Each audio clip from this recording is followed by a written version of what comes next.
Sí, sí. I think they have to see the screen. So I think they're seated in front. Perfecto. Vale, tengo, I'm, okay, it's a good mixture. Okay, so I speak in English. So I have a micro, not because we are so many or the room is so big, no, because for the streaming. That's why I need the mic. Oh, we all need the micro. Okay, but the first person who will speak today is my dear colleague. She's the president of the Women Lawyers Association, the Spanish Women Lawyers Association, TEMIS. TEMIS is a very, very important women lawyers association. I think you are, how old are you? 30 years? 32 years. 32 years old, so really a long time already. And yeah, so it's a great honor to have you here with us today. And please tell us what you want to tell us. Thank you, Catherine. Muchas gracias. Yo voy a hablar en mi propia lengua porque es la única en la que puedo dirigirme con seguridad a ustedes. Y bueno, quería agradecer en primer lugar a Catherine su iniciativa y a la EULA por contar con nosotras, con la Asociación de Mujeres Juristas TEMIS, que ahora yo humildemente represento. Y para hablar sobre esta cuestión que me parece fundamental de la ciberviolencia, hemos hablado, todas las sesiones anteriores han versado sobre las oportunidades que presta la digitalización, las nuevas tecnologías, pero también es necesario reflexionar sobre los riesgos y sobre los riesgos para la igualdad real que también suponen estas tecnologías. Como muy bien ha dicho María Teresa Fernández de la Vega, estas tecnologías se están poniendo en marcha y después es mucho más complicado poner limitaciones y el poner cascabel al gato, es mucho más complicado. Y desde luego este es un espacio idóneo, necesario, inaplazable, imprescindible para, por este orden, reflexionar, debatir y concluir sobre la necesidad de límites globales, una gobernanza global de instrumentos que son globales y que escapan a la tradicional soberanía de los Estados. Porque en nuestra experiencia, y en este caso les habla, porque es la mayor parte de las asociadas de TEMIS, una abogada de toga, una abogada que no asesora a las empresas, sino que plantea litigios estratégicos precisamente sobre vulneración de derechos fundamentales que tienen lugar con ocasión de las características de estas nuevas tecnologías. Porque lo cierto es que las nuevas tecnologías y las redes sociales facilitan enormemente la comunicación, pero intensifican también, y esa es nuestra experiencia, las violencias con connotaciones machistas, revelándose como una nueva vía de control y de cosificación, aprovechando una supuesta impunidad que proporcionan las redes. Multiplican, como decía, la posibilidad de comunicación, pero son una amenaza, ya se ha dicho aquí, a la intimidad, a la propia imagen, a la libertad, facilitan un control más intenso sobre las personas, también sobre sus relaciones interpersonales, en un sistema de perfecta vigilancia con que hubiera soñado la Stasi, por ejemplo. Hubiera sido, en fin, el sueño más impresionante. Una coerción que es intensa, aunque invisible, supuestamente impune, ya veremos que no es tan así, en fin, se va avanzando algo lento después de cometido el daño, pero se va avanzando en este sentido, y tolerada cuando no plenamente legitimada en pro de la libertad de un mercado cuyas reglas no han sido hasta el momento contempladas y reguladas por un código penal común internacional, con unos mínimos que marquen las líneas rojas en dónde está esa libertad, dónde están derechos que son tolerables y dónde está la defensa de estos derechos fundamentales que se ven amenazados. Por ejemplo, voy a poner un ejemplo que es muy claro y además hemos conocido hoy la sentencia del caso de San Fermín que condena precisamente a 3 años por difusión de imágenes íntimas. Y es que a través de las redes y lo estamos viendo también en la experiencia nuestra como abogadas de toga defendiendo a víctimas de violencias sexuales, se están naturalizando y difundiendo como sexualmente excitantes violaciones en grupo, por ejemplo. Está siendo también la red vehículo y altavoz de delitos de odio que antes ya se producía, pero a la que las redes intensifican y amplifican el daño que se produce. También la difusión de imágenes íntimas, de manera que quien lo hace no tiene ninguna conciencia del delito, porque ya ha visto esas imágenes y las ha naturalizado a través de la red. Muchas veces nuestros niños y adolescentes se están educando sexualmente, a falta de la educación que le demos a las familias en las escuelas, se están educando en estas violaciones en grupo que naturaliza la industria pornográfica. La difusión de contenidos por la red, el control del consumo de contenidos y mercancías o mediante la red, también se controlan nuestras interacciones sociales, escapa a esa rendición de cuentas a la tradicional soberanía de los Estados, a quienes corresponde, a quienes hemos otorgado la sanción penal frente a las vulneraciones más graves. No existe tampoco un mecanismo que ataje la reproducción de las denominadas fake news que inciden en procesos electorales. El convenio de Budapest, sobre el que tenemos una verdadera experta, yo no me atrevo tampoco a hablar sobre ello porque es la experta la que nos va a ilustrar y estoy esperando expectante sobre su disertación. El convenio de Budapest fue hecho hace una eternidad, para lo que es la evolución de los tiempos, casi en el Pleistoceno, 2001. Y, en fin, sobre todo trataba de proteger, no tanto, trataba de proteger sobre todo frente a los ciberataques. Sobre todo se centra, en lo que yo conozco, en centrar frente a la seguridad de los datos que guardan estos sistemas informáticos, ¿no?, de los estados. Luego estaba hecho en el marco del Consejo de Europa, ha abierto la ratificación de los países, pero es verdad que la ratificación ha sido paulatina y esperemos su disertación para reflexionar si es suficiente, en qué aspectos tiene que ser ampliado. Pero es verdad que hay aquí, gracias al buen hacer de Caterine y de la EULA, muchas representantes también de empresas en las que también son conscientes de que, en fin, la digitalización tiene ventajas, tiene incidencia sobre el mercado de trabajo, pero también, y hemos tenido algún caso también en España conocido, la digitalización de las empresas favorece también la violencia machista. Recibir o ver un vídeo vejatorio de una compañera puede ser una cuestión moral, pero difundirlo es una cuestión penal. Es una cuestión penal. También, al hilo también de los instrumentos internacionales, sí quería, para terminar, hacer una pequeña referencia al convenio de la Organización Internacional del Trabajo, que, como ustedes saben, está celebrando su centenario y en ese marco del centenario está emitiendo un montón, está tratando de aumentar la producción también de previsiones de convenciones internacionales.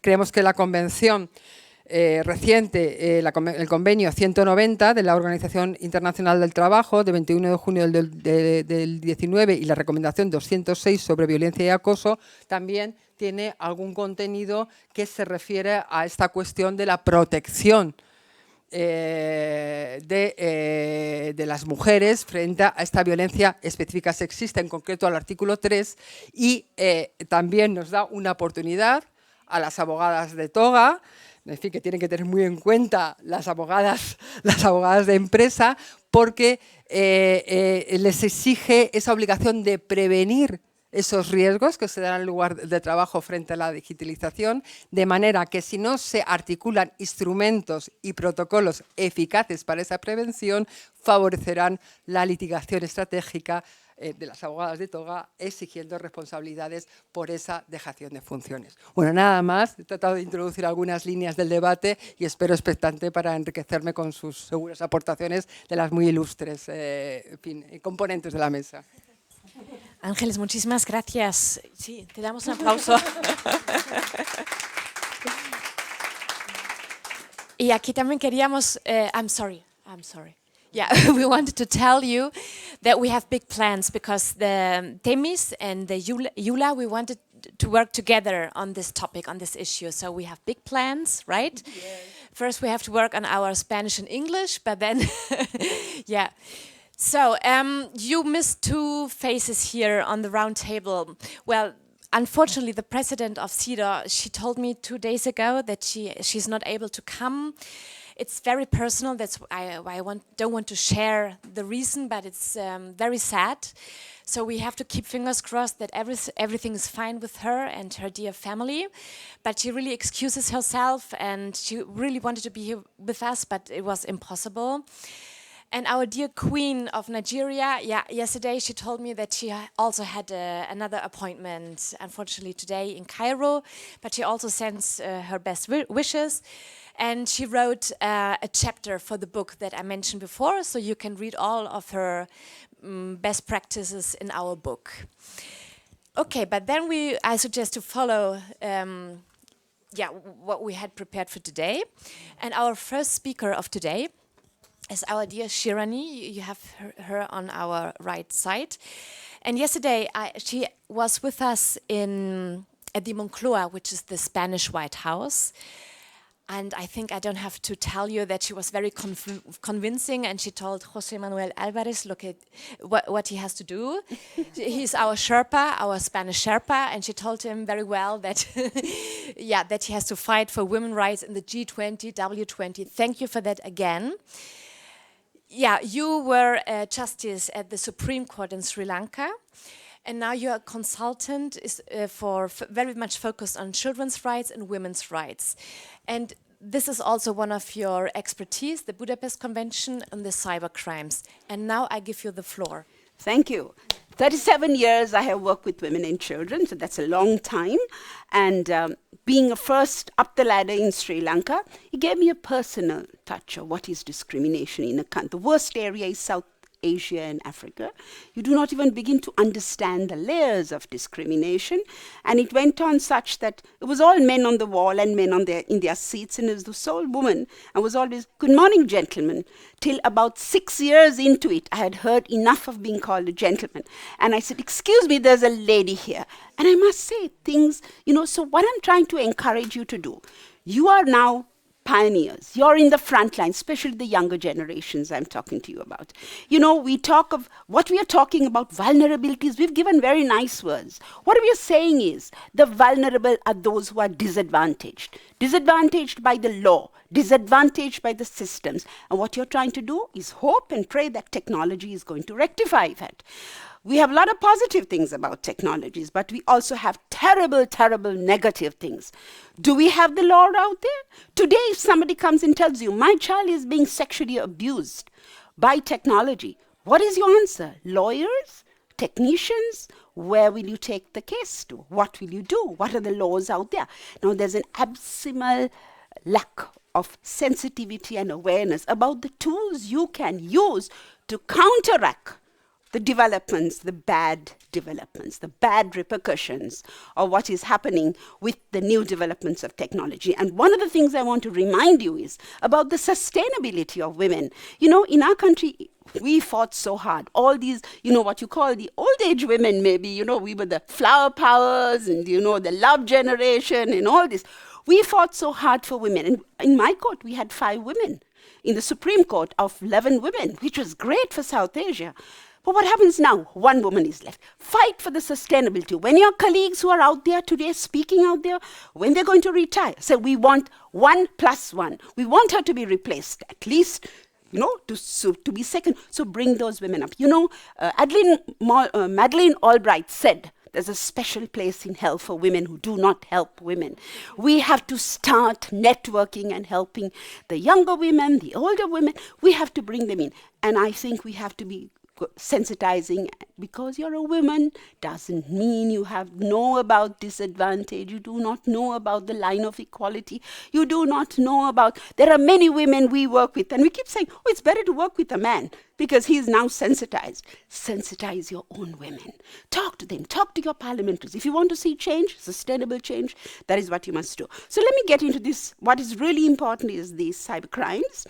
And if I tell you that the malicious ties to hacking was first documented in 1970s when early computerized phones were becoming a target. Have any of y'all been targeted or hacked by Trojan. Almost everybody, right? Your emails have been hacked, your phones have been hacked. I could sit here, turn every one of your, with an app that is out there now, turn every one of your cameras. Do you have a little thing that covers your camera, your computer at home? Do you have it on your phone? I could turn it on. Every time they have access to what you're having, I can get access back again. So what's happening today is children, the child's monitor that is in you leave with your children, people hack into it. They record the voice of your, it's all technology, and they speak to the child and get the front door open. And they put they get the child before a camera. So what is important to understand is the exponential harm it is causing to your children. We are not talking of the poor people's children or some, those, the poor countries who are selling their children. No, it is your children. If they have a phone, they're being exploited. They are vulnerable. So the global cost of cybercrime reached 6 trillion by 2021. According to I'm rushing through just statistics because you need to sort of get a background. According to a study, global analysis organizations have suffered at least one breach in 2016, lost an average of $4 million. 48% of data security breaches are caused by acts of malicious intent. Today, you could go back home and find ransomware on your computer. And when you put it on, you'll be asked to pay $2,200, small amounts, not too big. And because all your data is there and you may lose it, you will think, I just paid this and finish it. It may be a joke. So what you first have to do is copy everything on your computer onto an external disk and then wait for the next command. It may be just a joke. It may not be serious. But that ransomware today is the worst of the malware that has come out. So you have research into the behavior of child pornography offenders shows that 15% of people arrested with internet child pornography in their possession had more than 1,000 pictures in their computer. How many children do you think are being abused for those 1,000 computers in one of their computers, right? And 80% had pictures of children aged between 6 and 12 years on their computer. Is your little daughter 6 years onwards? The children are being trafficked in their bedrooms. How? Through games, through chat. Nobody is on, I must tell you that when you say Facebook, it's so old-fashioned. Everybody is on chat and Instagram now, right? You know that, right? It's children are on chat and on Instagram. And they think, the picture goes off, nothing has happened. They don't realize every one of these things. They're captured and they're put on porn sites. Parents put on potty training. They say, my child is being potty trained, and to put pictures on it. And I have a little video of a child who says, please, moms and dads, don't do that. You're putting us on porn sites. When we are going to be recruiting judges from the millennials, which is born after 82, 83, or the Gen Z generation, which is the modern generation, you know what we're going to have? The people we are recruiting for lawyers and judges are all going to have sexual pictures of them on the computer. Are we going to say, therefore, you cannot be a judge? How many of us didn't get drunk at some stage when we were young, 16, 17, 18? How many of us didn't? How are we going to treat these new things? These are practical things that we have to realize. Because the first thing that happens, my law students, just before they graduated, I had 6 excellent research officers. Their pictures were taken, put on a porn site 2 days before they were to take their oaths. And they were said, these are the girls who are available for something. And this was on a porn site with their telephone numbers, names, and everything. How do you think they feel? Whom do they go to? Do you have that at the tip of your fingers? The telephone numbers, the police investigative units. So these are, some had children younger than 3, age of 3. You know what parents do? They put their children to sleep with this little, the piggy one, what is it called? The little Pippa the pig. Do you know who's in the middle of Pippa the pig? In the child, it's guaranteed for children, is Momo. You know who Momo is? No? You don't know who Blue Whale is? Children are committing suicide today because of the mind control. So Momo comes up in the middle of the night and the mom and dad are happy. The child is watching a baby program here. There's nothing wrong. And Momo comes and says, Momo, I am Momo. And the children are excited. They go back and say, you know what's happened? So this is what they're talking. This is the games they are playing. Mind control. Many children are being cyberbullied and so much more that is happening. So 20% of these children's pictures are with violence. The internet today is the main channel for trading regular pornography as well as child pornography. Several reasons for the shift from analog to digital distribution can be identified. Why have the porn, which is the third highest income earner? Drugs, weapons, porn. And why is it happening today in such a way? One, the anonymity. We created the web, the anonymity, decrease of price of technical devices and services used for the production and trading. Since websites and internet services are open to around 2 billion internet users, the number of potential customers has also expanded. Duplication without loss of quality. Search engines find such material quickly.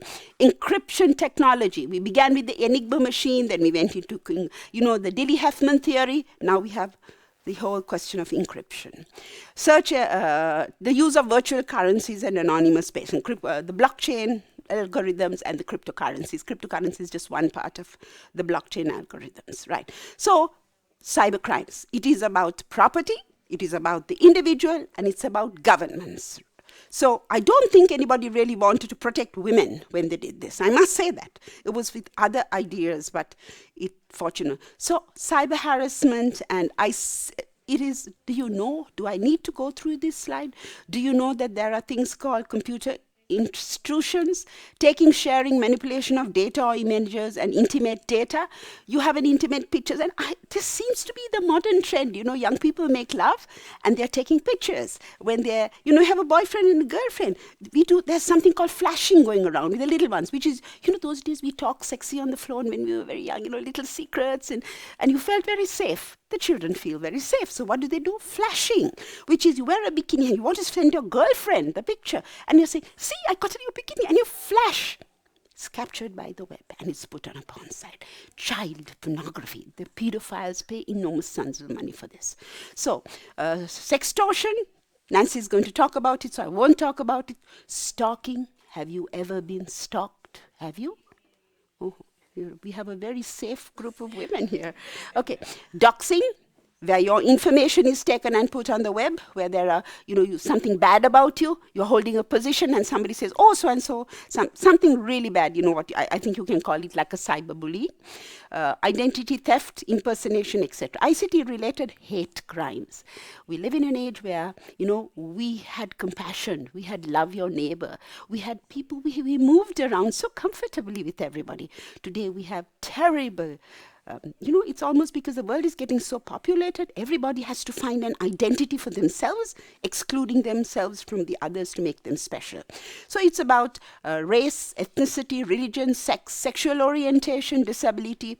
This is the hate crimes that are in the internet, computer technology. Cyber harassment, defamation and other damage of reputation, cyberbullying, threats of violence and sexual violence, coercion, insults or threat, incitement to violence, revenge porn. You break up with your boyfriends, and today they are dating as young as 8. Children, it was so strange. I had to catch a flight from New York to London to Dubai to Sri Lanka. Every country, when I took the paper, it was about children committing suicide, children being, calling it, if they fall out with their girlfriend, she's a slut.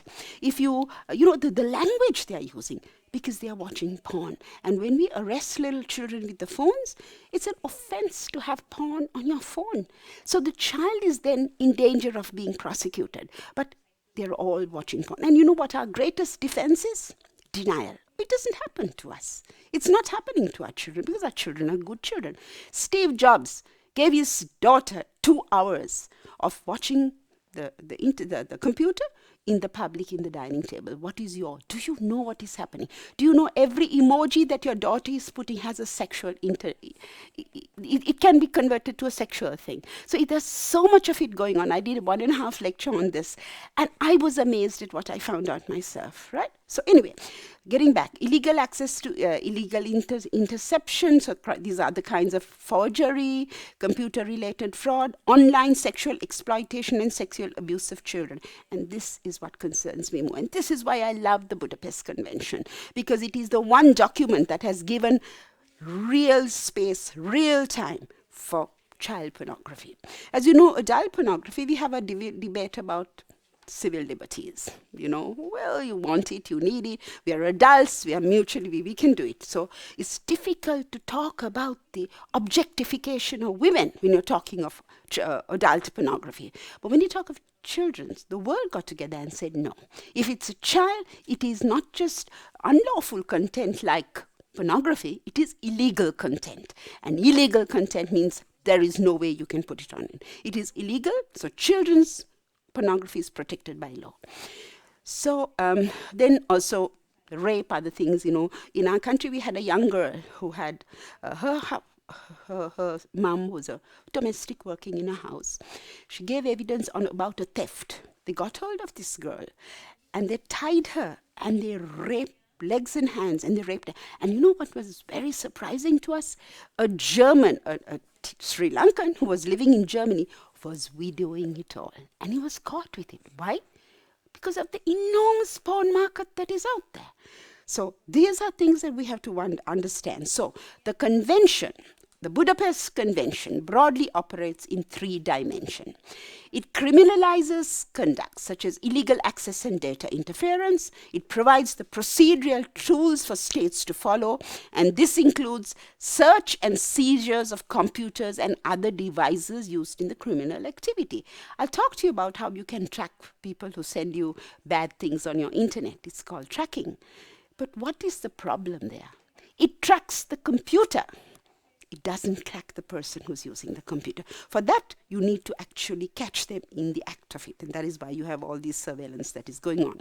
It imposes an obligation of mutual cooperation. It's called mutual legal cooperation, mutual legal assistance in assisting with the investigations. Now, I would just want to show you, I just took 2 pictures to show you these are ordinary Australian children and New Zealand kids. There was a lot of other pictures because I work in this field and I go for very closed door conferences. I see this. If you see this little girl, see how young she is. And what is she playing? She thinks she's playing it with other little kids. Touch your body. Then it becomes lower this. Everybody is doing the same thing. And all this child porn is being made.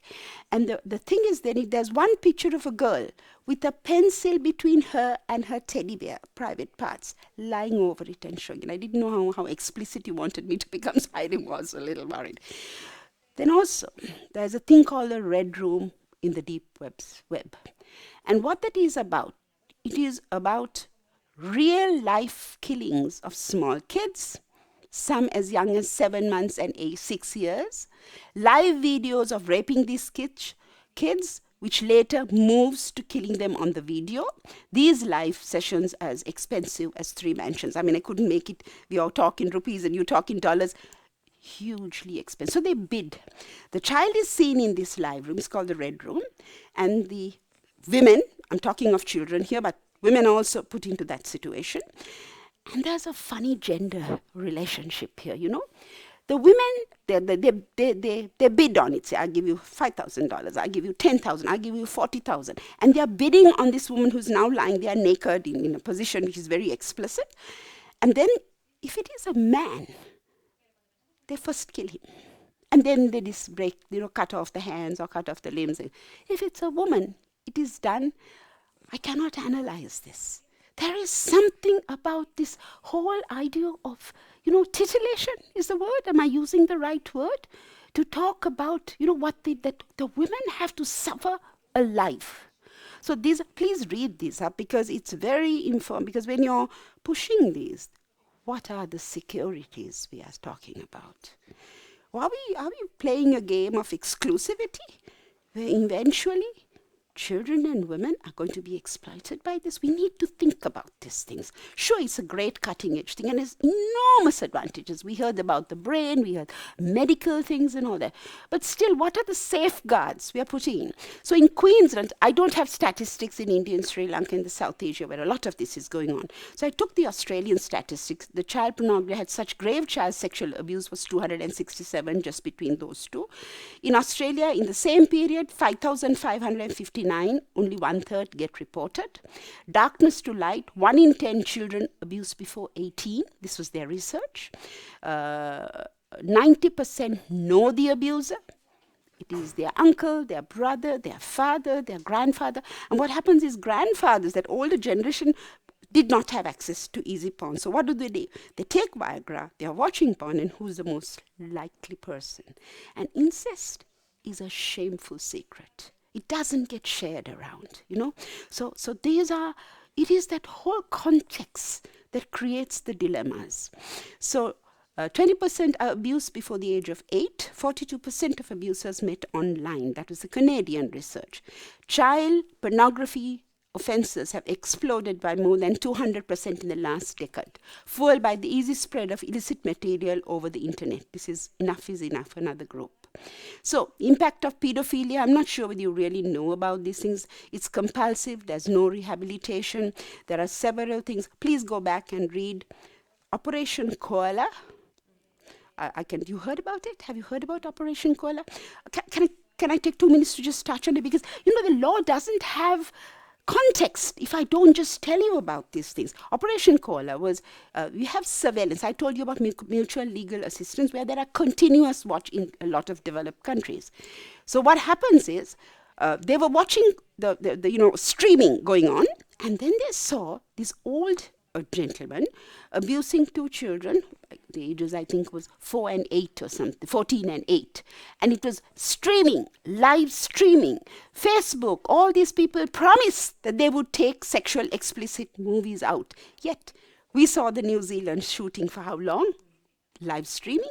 How long did we see this violent material? It is one thing on the books and the promises and the codes and whatever, but the reality, there's hardly any, because the number of people who come in on this. So then they thought they were speaking Flemish. They contacted Amsterdam, and then they said, no, it sounds Belgian. And ultimately, the coordinates met in Ukraine. And they were very well organized. I must say, the police in a lot of countries, they have special units for this. They went in according to the coordinates, and they found it was a father who was selling, because he was making enormous amount of money. His 14-year-old daughter and his disabled 8-year-old daughter on that. So please go back, read Operation Cathedral, Wonderland Club, read all these things, because these are very important. So the Budapest Convention was ratified and acceded by 56 countries. It was signed by 4. It was invited to accede 10. And other states with laws drafts largely in line with Budapest Convention are 20. Further states drawing on Budapest Convention was 45. I've just made a little map so that you know. So, what does the Budapest Convention on Crime do? The Convention on Cyber, also known as the Budapest Convention, is the first international convention out to pursue a common criminal policy against cybercrime. It promotes the harmonization of national laws, capacity building, and the fostering of international cooperation. The convention was drafted by the Council of Europe, whom I'm ever grateful for the teaching that they give us in countries, the judges. The judges in most countries, even developed countries, do email. Oh yeah, they do email.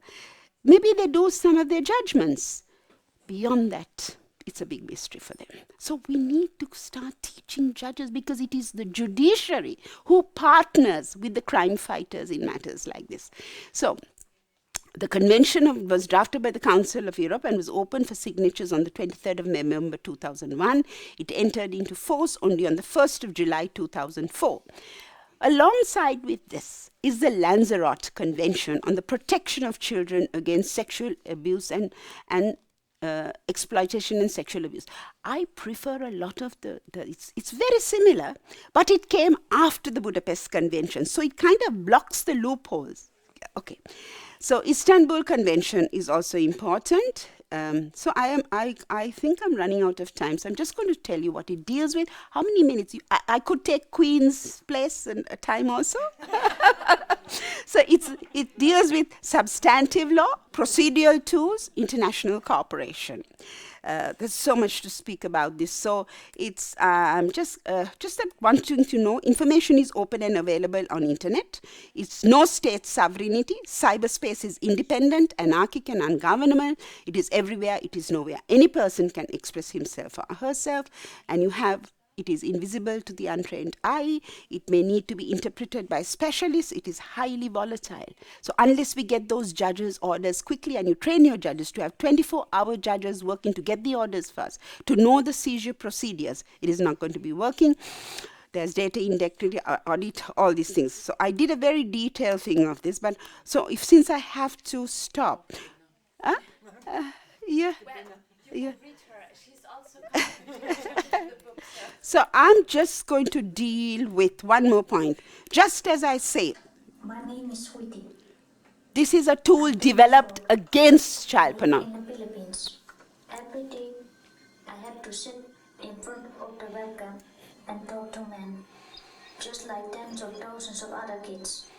The men ask me to take off my clothes. They play with themselves. They want me to play with myself. As soon as I go online, they come to me. But what they don't know, I'm not real. I'm a computer model, made piece by piece to track down these men who do this. Webcam child sex tourism is a new phenomenon that Okay, so in a culture of violence that exists today, equal human dignity and respect is something we have to achieve. And where there is inequality, there is always, at the end of the line, violence. Let's get together across borders, hold that, and stop the violence. Thank you, ladies and gentlemen.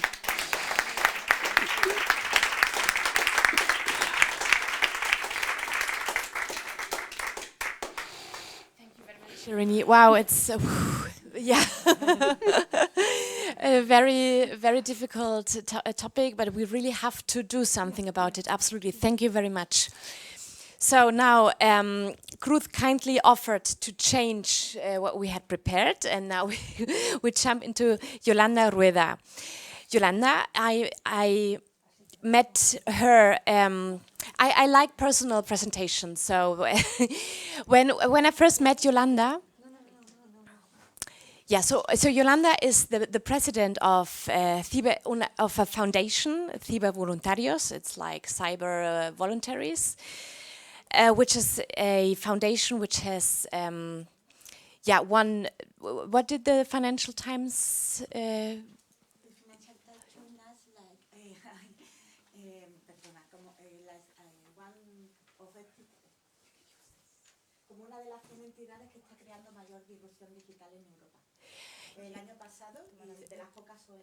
Exactly. So she's really very high potential, and we met because in fact, the three of us, we are one of the top 100 Spanish leaders. So it's also nice to be together with you on this panel.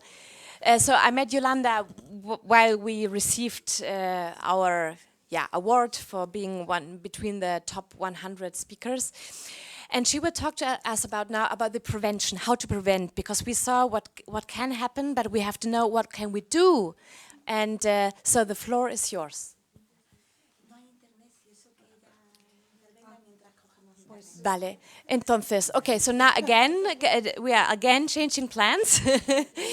So now, I have the honor to introduce to Ruth Sanchez Nelara. She is a lawyer, a Spanish lawyer, and also the founder of a Spanish foundation focused on human rights. And I want to tell you that I really admire your work because you're a fighter for human rights, for women's rights. She lately, because I'm following you on Facebook, so that's why I know, lately you have been very much focused on trafficking women. We have a huge problem here in Madrid with trafficked women, especially from Nigeria. That's why I wanted to have the Queen here to talk about this problem.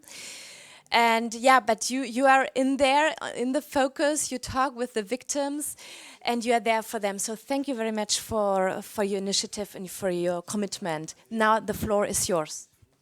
Gracias. Yo venía con mi speech preparado en inglés, por eso y por respeto a las que sois angloparlantes, ahora voy a comenzar por lo menos lo que son las citas en inglés, pero gracias, Catarina, por esta presentación.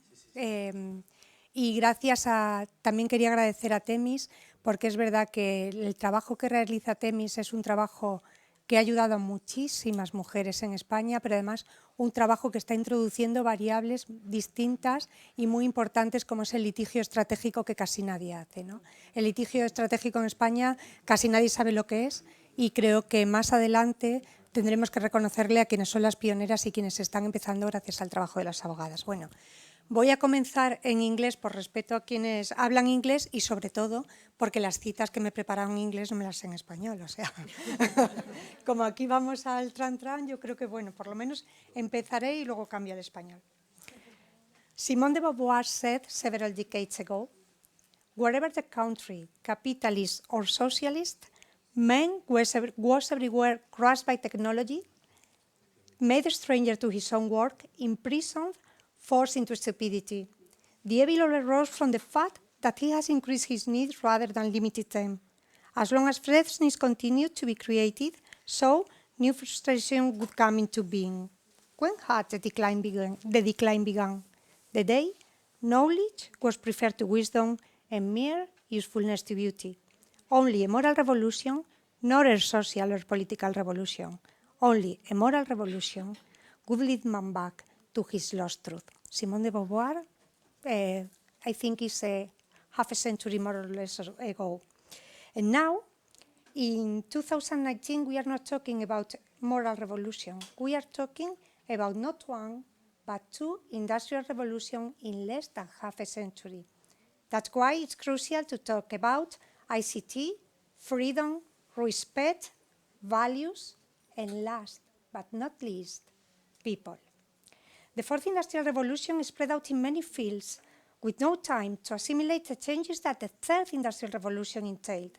The third, also called the digital revolution, began in the 80s and actually refers because it's still ongoing, to the technological advance that since then has modified our way of living, informing, and communicating through the eruption in our lives of electronic and mechanical analog devices to the digital technology available today. With regard to violent attitudes and crimes of violence, the effects of new technologies have been very serious. If we refer in particular to crimes with gender components, the effect has been brutal and pernicious. When we talk about gender, we speak in the sense agreed internationally, defined and endorsed in the successive Beijing conferences. That is, we refer to the violence that women suffer because they are women. And so, we have to distinguish between crimes suffered within personal relationships with partner or former partners and crimes in which gender affects but do not exist or do not have to exist personal links between aggressors and victims such as harassment, rape, sexual assault, or people trafficking for the purpose of sexual exploitation. Sophistication is one of those words as perverse as its meaning. Sophistication in the etymological sense is the corruption of something. Sophisticated, as an adjective, can be understood in the traditional sense as adversely refined, and when applied to systems or mechanisms, it refers to something technically complex or advanced. And in my opinion, allow me the simile, we are facing, when talking about gender crimes and the technology of the two recent industrial revolutions, a case of perverse sophistication. In Dr. Lorente's words, the best definition of who exercises gender violence is perverse narcissist. The perversion of a narcissist has a lot to do with the need for recognition, which is why he establishes dominance over his victim, but it also implies a need for acceptance by others, and in most cases involving a diminished tolerance to frustration. The society is facing a vital pause that has the perpetrator capable of developing a relation of terror with the person, and in which the victim's vulnerability is fed with feelings such as guilt, grief, or fear. Creo que este momento es buenísimo para cambiar al español, sobre todo porque estoy hablando de las palabras de un forense español que creo que conoce muy bien, todas sabemos quién es, todas las españolas, y es muy respetado por todas nosotras, y lo que nos dice es que la sociedad se enfrenta a una pose vital que oculta al autor capaz de desarrollar una relación de terror con una persona y en la que se alimenta la vulnerabilidad de la víctima a través de la culpa, el dolor o el miedo. Cuando la gente dice que el dinero mueve el mundo, el sexo mueve el mundo, probablemente sea verdad, pero yo creo que si en una coctelera introducimos la culpa y la pena, somos capaces de destrozar a cualquier ser humano y convertirle en la más vulnerable de las personas. Por eso hay normas no escritas y escritas también en tratamientos sobre noticias de violencia en los que se nos dice que no hay que preguntar a los vecinos, ¿no? Lo consabido, que no hay que preguntar a los vecinos porque se normaliza la situación de violencia, y cuando ya nos parecía que ya lo teníamos todo aprendido, viene la tecnología y nos da una vuelta de tuerca más y se nos añade un plus. Y nos encontramos con que el escudo de la privacidad se vuelve permeable y cualquiera puede entrar a través de una simple maquinita. Todos tenemos un ordenador, un móvil, un dispositivo que hace que nuestra vulnerabilidad aumente y la privacidad se vuelve muchísimo más complicada. Por eso, cuando hablamos del agresor del Industry 4.0, estamos hablando de los medios sofisticados, de los canales y de las rutas de control, ¿no? Son cosas distintas a lo que conocíamos hasta ahora. La capacidad de controlar a las personas a través de los dispositivos es brutal, es tremenda, es una de las consecuencias de la tercera revolución industrial. Os recomiendo que veáis, me imagino que lo habrán dicho a lo largo del día de hoy, pero si no lo habéis visto, el documental hecho por Rilke sobre sus libros, y es impresionante cómo te habla de la evolución de la tercera revolución industrial en nuestras vidas. Yo creo que en 1 hora y media, para los que no estamos muy cerca de las tecnologías, te acercas de una forma muy rápida y muy didáctica a todo lo que son los cambios que se han producido. Pero como bien decía Ángeles antes, las abogadas de toga sabemos que todo esto trasciende y hay que pasarlo al sentido práctico. Por eso creo que es importante dejar apuntados 3 o 4 ideas para que luego las podamos compartir en un debate, porque vamos fatal de tiempo, según me está diciendo. No podemos dejar al margen la educación. La solución a la violencia de género, entre por donde entre, es la educación. En esta generación no podemos dejar de hablar de medidas coercitivas, protectoras, criminales y económicas, pero la solución es la educación. Desde todos los diferentes entornos, desde cualquier foro, aquí, en cualquier otro sitio donde vayamos a hablar de ciberviolencia, como un mantra vamos a repetir que ojalá la violencia se estudie algún día, la violencia de género, en los libros de historia. Mientras tanto no sea así, tenemos que seguir buscando, porque cada vez nos lo ponen más difícil. Es decir, cuando nos parece que vamos aprendiendo, se desaprende todo y lamentablemente expertas en violencia de género, lamentablemente no hay, porque todo va dando un paso y están las que saben un poquito más que las demás, pero luego es que todo se nos hace inalcanzable. Esta educación que se promueve desde el ámbito familiar, académico y social, muchas veces es vulnerado, se atraviesa la disrupción, esa palabra que ahora tanto utilizamos hasta para premiar vuestro trabajo, y se introduce en nuestras casas y sobre todo a través del entorno de los chicos, de las chicas y de los adolescentes, o bien por el móvil o a través de personas extrañas. Ya no tenemos control, hemos perdido el control. Como puedo ir muy rápido y apuntando solo, uno de los efectos beneficiosos de la revolución industrial, de la tercera revolución industrial y la cuarta, en el tema de los avances en materia de género es el movimiento Me Too. El movimiento Me Too, tan cuestionado y controvertido como cualquier paso que dan adelante la lucha por la defensa de los derechos, el acoso sexual, que es con lo que ha empezado esto, sigo con mis recomendaciones. Si no la habéis visto, procurad ver la serie de Loudest Voice, porque está realizada sobre el caso de Ailes y la podéis encontrar en Movistar, y creo que es la fotografía de un acosador. Vamos, ahí debajo está Russell Crowe, pero no os lo podéis creer porque es la fotografía repugnante del comportamiento de un acosador, y que podéis invitar a la gente a que la vea porque se comprende el fenómeno del acoso. También hay una función de teatro muy buena. Yo hablo de lo que debéis conocer porque creo que la visualización todas nosotras estamos comprometidas y estamos aquí por algo, pero para quien no está comprometido, a veces es mejor llegar a través de un mensaje que venga desde el cine o la televisión. Malkovich está haciendo una obra de teatro que yo fui a ver, malísima, que se llama Bitterweed, y que da todo lo contrario. Empieza fotografiando la imagen, la fotografía de un acoso, y luego no se compromete. Es decir, nos lo cuentan y es como la sentencia de la manada. Nos relatan una violación y nos lo tipifican de una forma aún más cobarde. Todavía no se ha dado el paso hacia adelante. Pero ¿qué pasa con el movimiento Me Too? Que para el acoso sexual, siendo un fenómeno tan complejo, hay una explicación muy simple. Y es que a las mujeres que sufren acoso sexual realmente les compensa muy poco interponer denuncia, todavía hoy, en la mayoría de los países.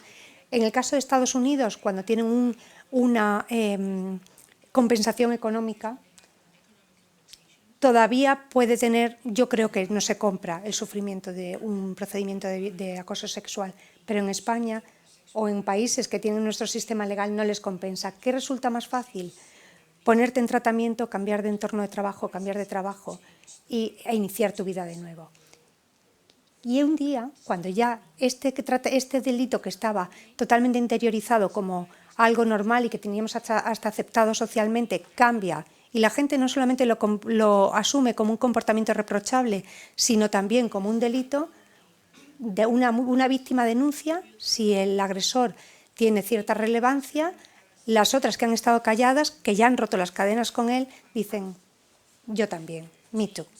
Y entonces, que buscan tanto tiempo después, pues eso no tiene sentido, pero probablemente sí tenga un sentido, porque no se atrevieron a denunciar, no tuvieron fuerza, pero ahora necesitan dar el soporte para que se sepa que la que ha dado el paso adelante tiene el apoyo de otras que han sufrido lo mismo.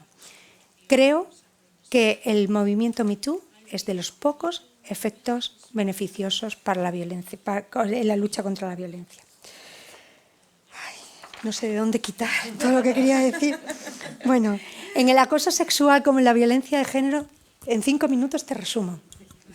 Como en la violencia de género hay un fenómeno perverso que no se encuentra nada más que en delitos de estas características. La presunción de inocencia que causa que una absolución se traslada y se da la vuelta para culpar a las presuntas víctimas. Es decir, gravísimo, gravísimo, que nadie lo cuestione, gravísimo, es un delito de denuncia falsa. Pero igual de grave es que la sociedad asuma por sí que la solución de un acusado se puede identificar con una denuncia falsa. Probablemente muchas de las que nos hemos puesto la toga hayamos sufrido por este motivo, pero no podemos permitir que las coacciones de quienes vienen desde fuera porque quieran utilizar una absolución nos perjudiquen. A nosotras personalmente sí, porque en nuestra profesión pues bueno, llevamos esto, no tienes la parte buena y la parte mala, pero no podemos permitir en ningún momento que perjudique a la lucha de las mujeres y a las que están callándose en su casa. Como empezaba con Simone de Beauvoir, quiero decir unas palabras que es que me encantan, que es de ella, que dice: nunca olviden que una crisis política, económica o religiosa será suficiente para poner en duda los derechos de las mujeres. Estos derechos nunca serán consolidados. Debéis permanecer vigilantes toda vuestra vida. Es a lo que me refería. Quería hablar de doxing, sexting, stalking, network-stalking, ciberbullying, la cibermisoginia, pero ella nos ha hecho un resumen y además habla muchísimo más rápido que yo.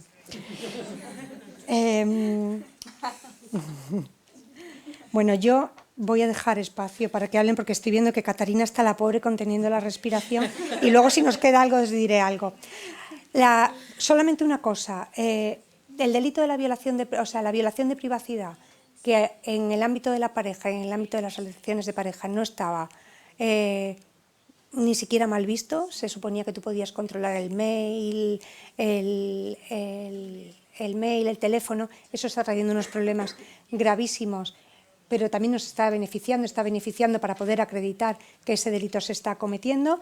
Quiero insistir en lo que ha apuntado Ángeles, de que los chicos aprenden un sexo violento, se creen que eso es el sexo normalizado, porque el otro día oía que hemos pasado de una sociedad en la que en la televisión el porno era de pago y el fútbol era gratis, a una sociedad en la que el fútbol es de pago y el porno es gratis. Los niños no pueden aprender que el sexo es el porno. La rapidez de todos los acontecimientos hacen que la violación de la privacidad en muchos sistemas legales no esté consolidada. Hace poco, en España, como ejemplo, han salido diciendo que los de la Agencia de Protección de Datos, que cuando haya una difusión de datos pues, como los que se producen en este tipo de delitos, en el plazo de 24 horas van a salir unas cautelares, pero todavía está por ver, eso todavía está por ver. Preocupación máxima para mí, la disminución de la edad de las víctimas de violencia de género. Creo que la tercera revolución industrial tiene mucho que ver con eso. Yo sinceramente espero que la cuarta revolución industrial nos sirva para disminuir lo malo y aumentar lo bueno. Eso espero. Así que os deseo a todos una feliz cuarta revolución industrial.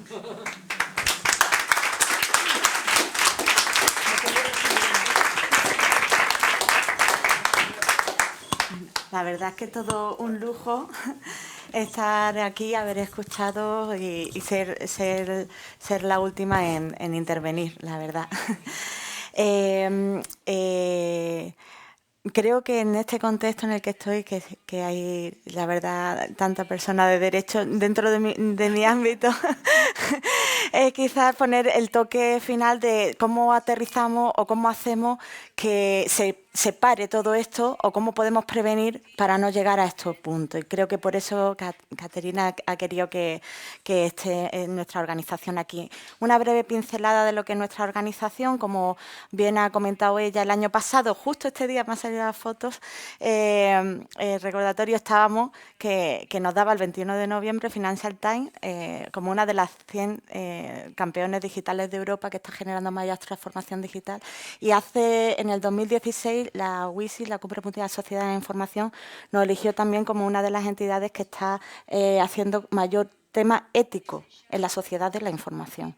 O sea, ¿y por qué tiene esto que ver? Muy rápidamente, nosotros nacimos en el año 2001, nos dedicamos sobre todo a incluir a las personas que no están en Internet, que no utilizan las herramientas tecnológicas, a empoderarlas, que va mucho más allá de la alfabetización digital. Lo que hacemos es la apropiación de la tecnología para aumentar los derechos y las oportunidades de las personas. Hoy en día tenemos más de 1.500 cibervoluntarios en toda España, trabajamos con cerca de 500 organizaciones, ayuntamientos, asociaciones, centros educativos, y llegamos a unas 30.000 personas de forma anual, a través de formaciones y sensibilizaciones.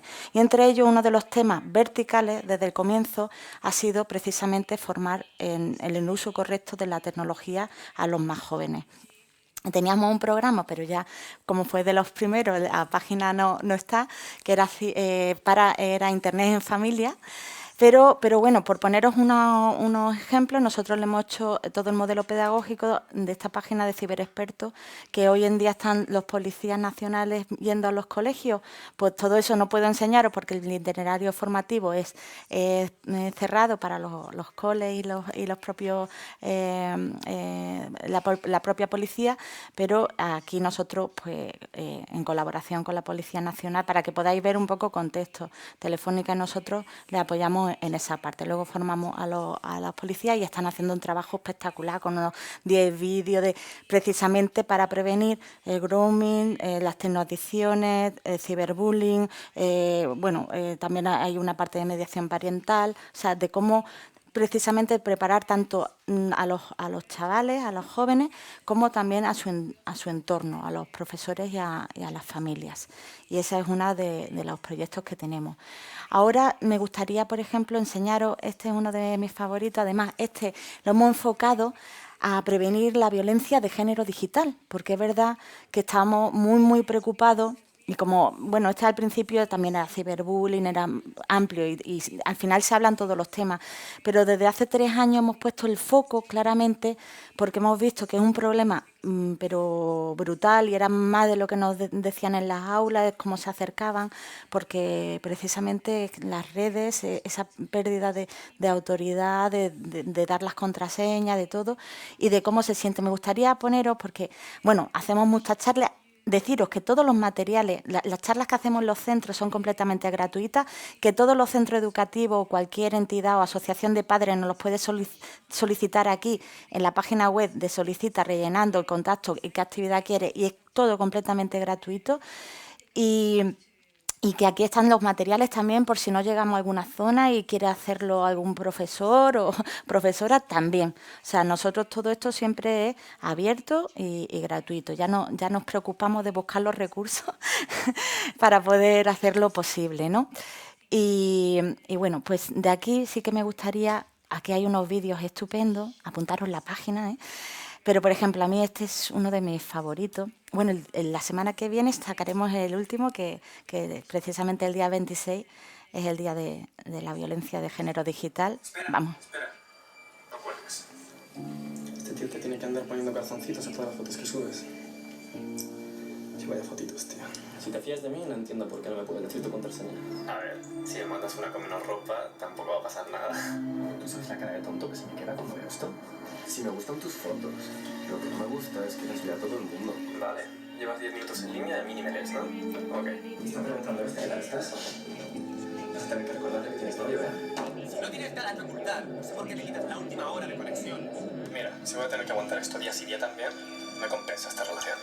¿Por qué te menciona en esa publicación? Has cambiado la contraseña, ya, lo que te doy yo no te lo va a dar nadie. Si también tienes alguna conversación interesante, pues se le caliente, verás lo que hago con tus fotos. Si soy así, es porque me importas. Lo sabes, ¿verdad?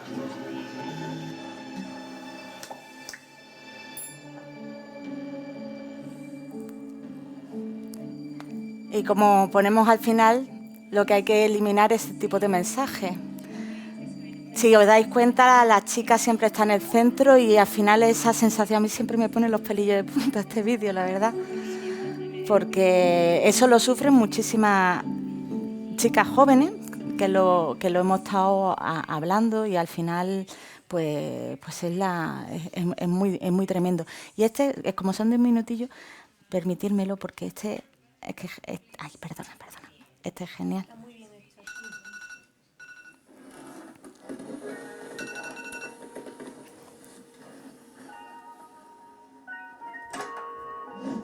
A ver qué foto subimos, provocadora. Me gusta cómo salgo, y a quien le provoque que se aguante. Oye, ¿no te parece que vas enseñando mucho tú? Me vas enseñando tú por casa, por desgracia. Madre, así sí que se agradece el calor. ¿Qué haces, tío? ¿Mi casa de este?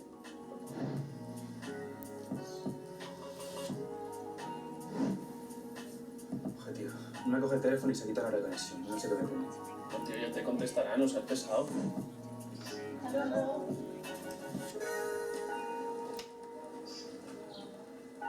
Cada corrección, cada llamada de atención y cada cambio de mentalidad es una batalla que ganamos a la cosa.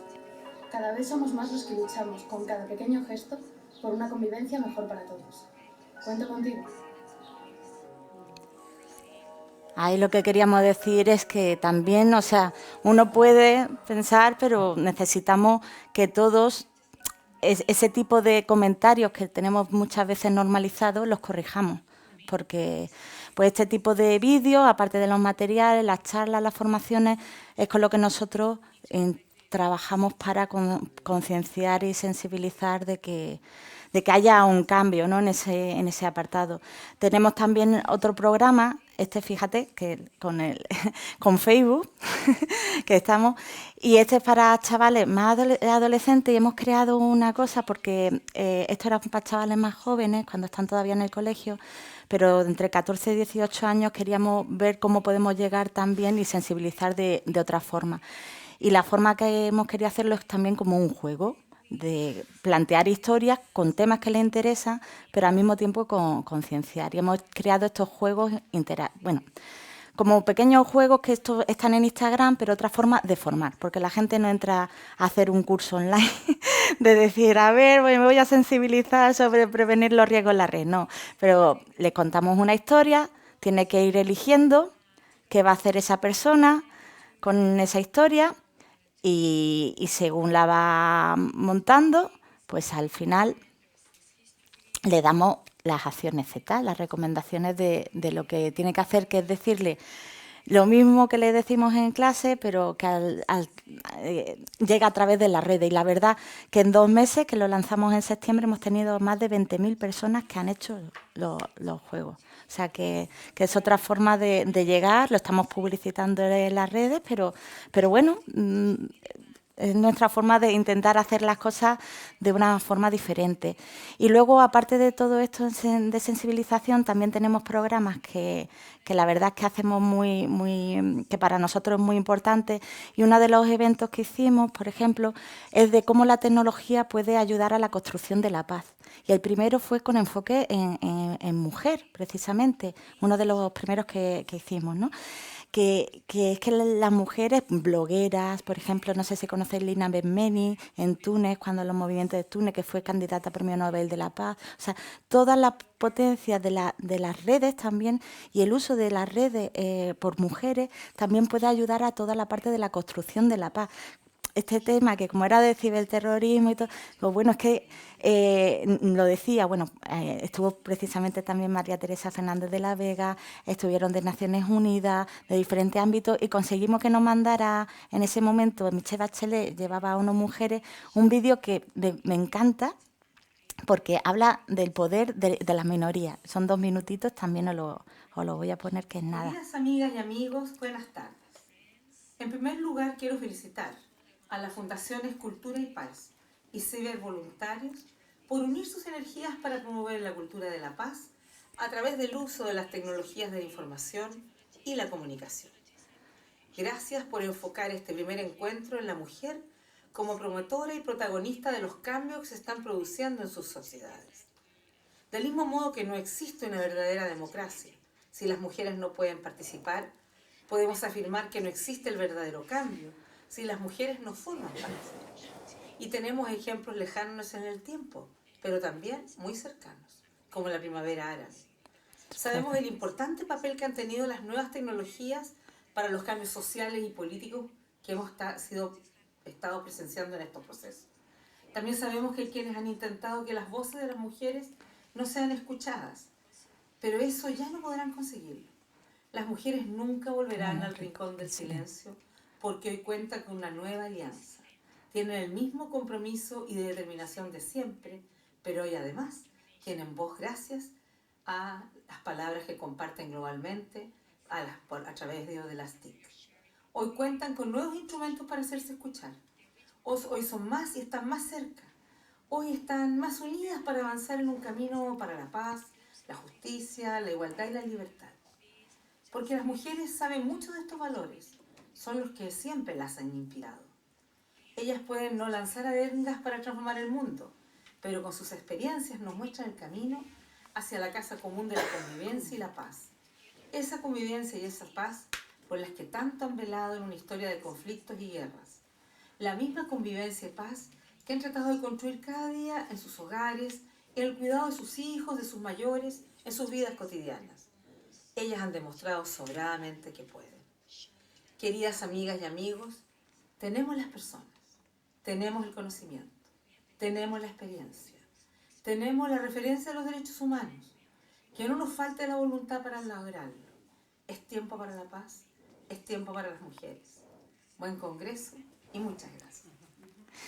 Bueno, a mí me encanta esto y es un poco esa referencia de cómo la tecnología, y cuando dice gracias a las tecnologías las mujeres nunca volverán más al rincón del silencio. Esto se puede aplicar un poco retomando el discurso que hablaba Teresa de la Vega de esa construcción, ¿no? De que estas herramientas pueden ser para cosas tremendísimas y malísimas en este sentido, Y lo único que diferencia entre estas tremendísimas y todo lo que se puede hacer en positivo es la formación, el sensibilizar, el educar para que no exista esos gases y poder evitar todos estos conflictos. A eso es lo que nosotros nos enfocamos y bueno, tenemos aparte proyectos tipo como las STEM, visibilizar, porque para eso, para poder tener lo que hablamos, mujeres de referencia, mujeres que estén, tenemos por ejemplo emprendedoras innovadoras TIC, que hacemos también vídeos de mujeres emprendedoras innovadoras que nos inspiran, libros descargables con experiencia de difusiones, premiamos a mujeres, ahora el martes que viene tenemos el evento de referencia anual y proyectos así en esa línea. Tenemos este Empodera.org, que es de participación ciudadana, sobre todo muchos jóvenes, ahora lo estamos enfocando mucho a los jóvenes, para que ellos nos digan cómo hacer que este mundo sea de otra forma y utilizar herramientas tecnológicas para crear otro tipo de redes que sean más constructivas con los ODS y bueno, y ya está. Eso es un poco todas las cosas y en lo que nos enfocamos para intentar paliar todas estas líneas. Así que nada.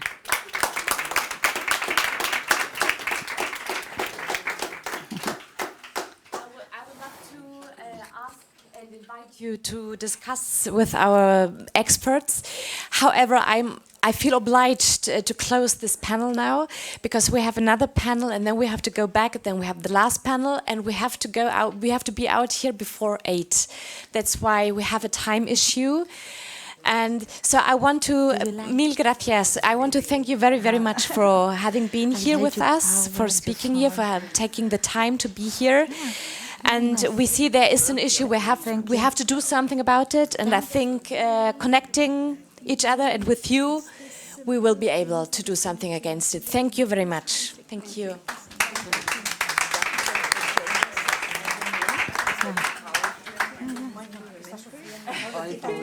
Yo estaba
don't know if we are ready to start or, yeah, are we? Is it this room or is it the other room? I think it's this room. Yeah. I think we're ready to start. Yes, my name is Ingibjörg Gólu Vilhjálmsdóttir. I go by the nickname of Inga Loa, which is probably easier for everyone here. I am working currently at the EFTA Surveillance Authority in Brussels, in the legal department, but having been in the legal profession now for over 23 years, I've been both in the public and the private sector. And so I will draw a little bit from my experience, both as an Icelander and as a very interested participant in empowering women. I will start by going into back to basics, so to say, and present fintech and sustainable finance. I will go into the history. I will go into the negativities of fintech and, of course, also the positive sides. And I couldn't resist to touch upon the World Economic Forum Index, as Iceland has been in the first place there for quite some years. But at the same time, we have a lot to do. So let's start this.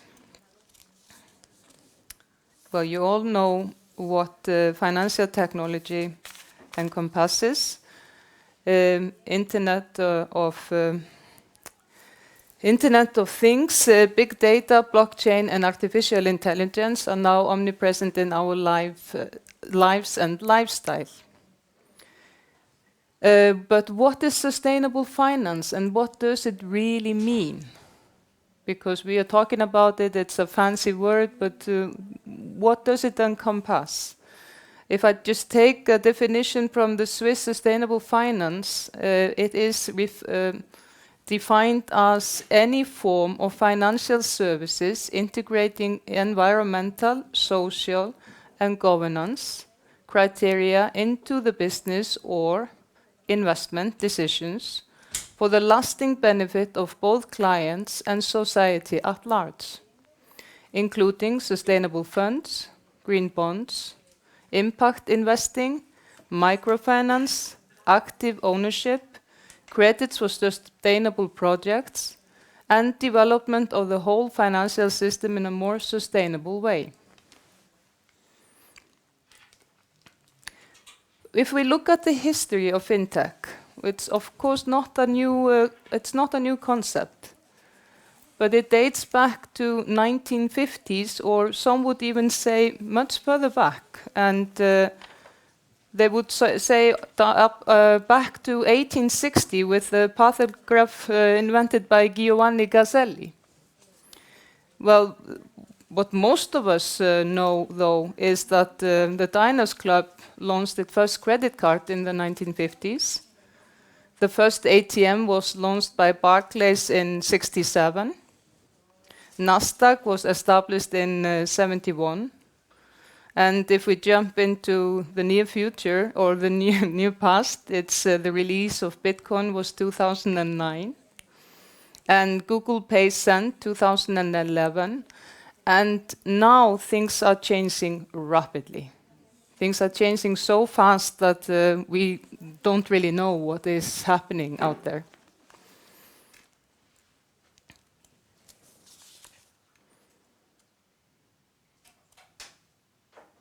Oops, yep.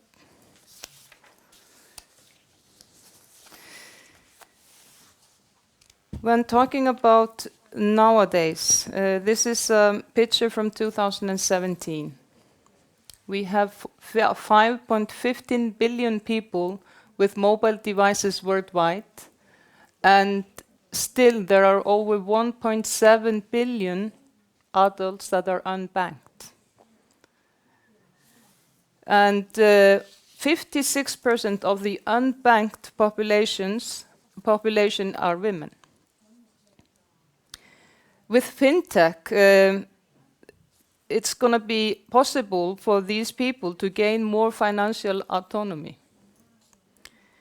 And it's worth noting that mobile-based payment schemes have a great impact in countries where the share of people owning a current account at a at a bank is small. For instances, like Natalia will touch upon later on here today, countries like Africa where only 1 in 4 people has a bank account, but according to The Economist, many more have access to a mobile phone. And they are becoming testing grounds for new payment systems as well as for loans for customers with little credit history. So it's enabling women and people with maybe not even access to bank accounts to get access to payments.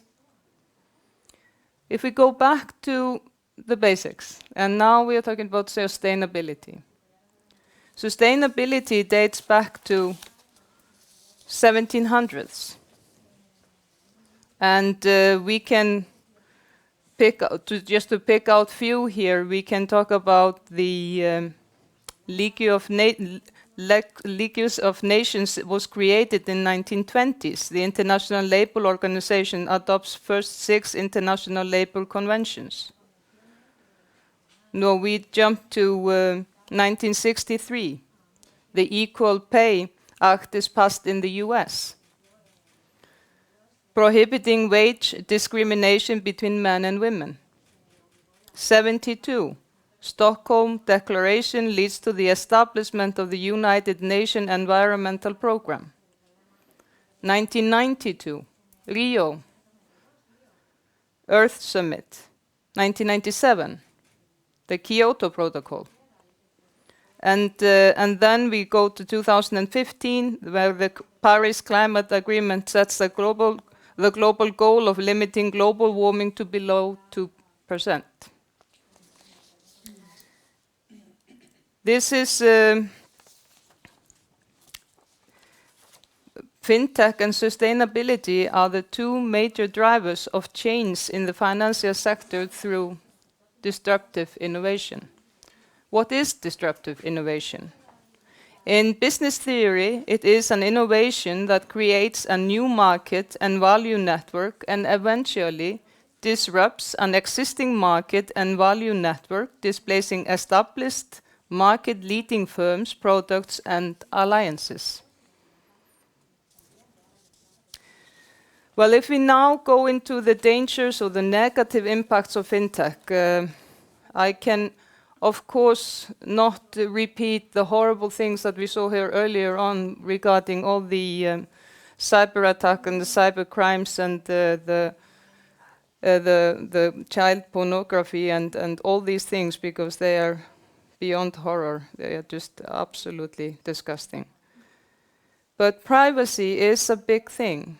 And in the EU, we have all the GDPR regulations, and we are much more regulated in the Western society, and that could hamper, or it could actually be detrimental to development of innovation in certain way. So we have to find a balance. We have to find the balance between over-regulating and under-regulating. It's a very thin line, and it's difficult to find that balance. Well, we can talk about energy consumption. It's very energy intensive to use all this technology. Artificial intelligence. There we will see a lot of people losing their jobs. And then we, of course, we have some scams, fraud due to lacking of regulation or cyber attacks, etc. Regarding gender bias, only approximately 22% of artificial intelligence professionals globally are women. And this accounts for 72% gap. And this is worrisome because if all the majority of artificial engineers and programmers are male, we already have a bias in the programs. And how are we going to correct that? And that is something that we really have to act upon now. Because we will not go back in 50 years and say, okay, yeah, this machine, it was developed by a guy, let's now make it gender neutral. We have to do this now, and to do this, we need more women in this industry. And consequently, the baseline, yeah, it's going to be gender biased towards women, and this is based on the World Economic Forum Global Gender Gap report. No, the deepening of the digital gap, there is a thin balance between bridging the gap and deepening the digital gap, because this could result in alienating people that lack the necessary infrastructure. And that is a big problem as well. Well, benefits of fintech, of course, there are lots of benefits, and they are empowering people because of the instinctive, easy to use, and it's easy to access. It's very easy to get the application and just to pay online and to do all your banking online, and all these things that help you even with crowdfunding and things like that. When it comes to the bridging the gap, a parallel note can be made on the gender gap. Overall, the gender gap has been reduced, and this is shocking actually. It's 0.03% over the last year, and only 3.6% since 2006. Based on these numbers, it will take us 108 years to gender parity. 108 years. We just don't have that time. But fintech can, if it's used in the right way, we can use fintech to help us. And to do that, we need to have the awareness, we need to get women into the business, we need to make the men that are already working in the business aware of how this can be ratified. And talking about women that don't have access to their financials or don't even have their own bank accounts, some women in some countries, they are not allowed to own property or inherit it. And they are not even allowed to have an ID card. So fintech can help in this instance. Well, when we are cutting out, we of course strength by the mass, peer-to-peer collective efforts. This can be reflected in pooling of resources, such as crowdfunding, as I mentioned earlier, to open horizon for disruptive innovation and new product offerings. Well, fintech can also cut out the middlemen with less cost involved in transactions. And if we just think about let's say 10, 15 years ago, money transfers. Traditionally, you would ask your bank to send money to someone, and they would charge you fees and transfer fees and intermediary fees and so on. But now you can do this without any of these costs. Well, if we just, because I couldn't resist, I had to talk about Iceland in the end, because even though we are talking about fintech and sustainability, Iceland has been on the top of the list of the World Economic Forum for 9 years in a row. And we have almost managed to bridge the gap, so to say. We are 85% towards the gap. However, despite having a prime minister that is female, bishop that is female, we have a lot of women in the parliament, we have lots of women in the municipalities.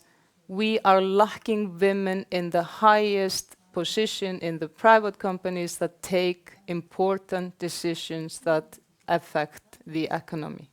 And that's where we need to step up. And if I just think about that Iceland is on top of the list, and this is still going on there, it worries me.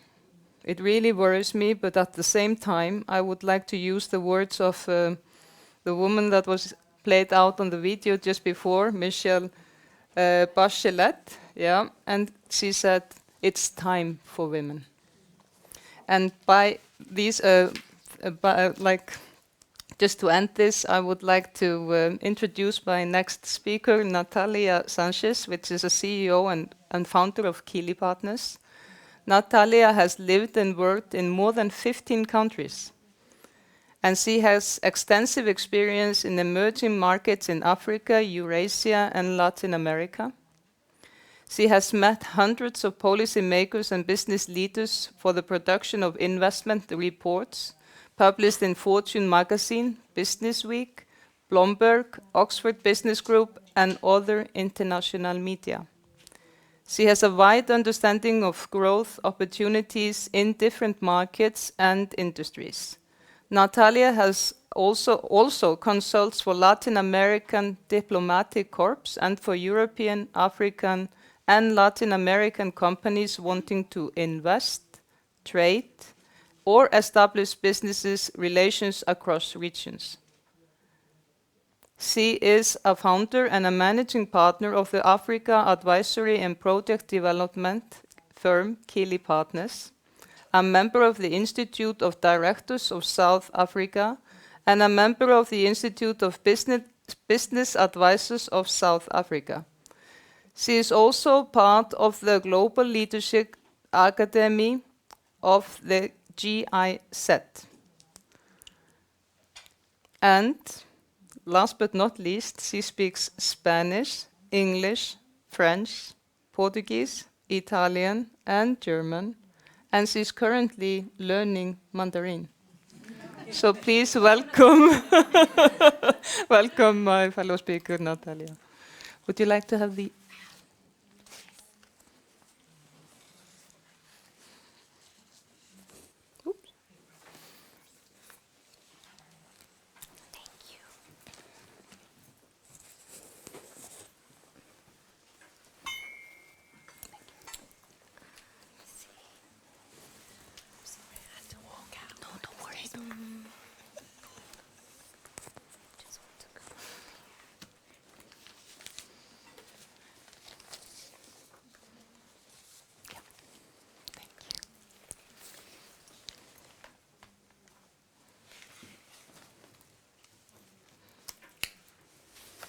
One second. Okay.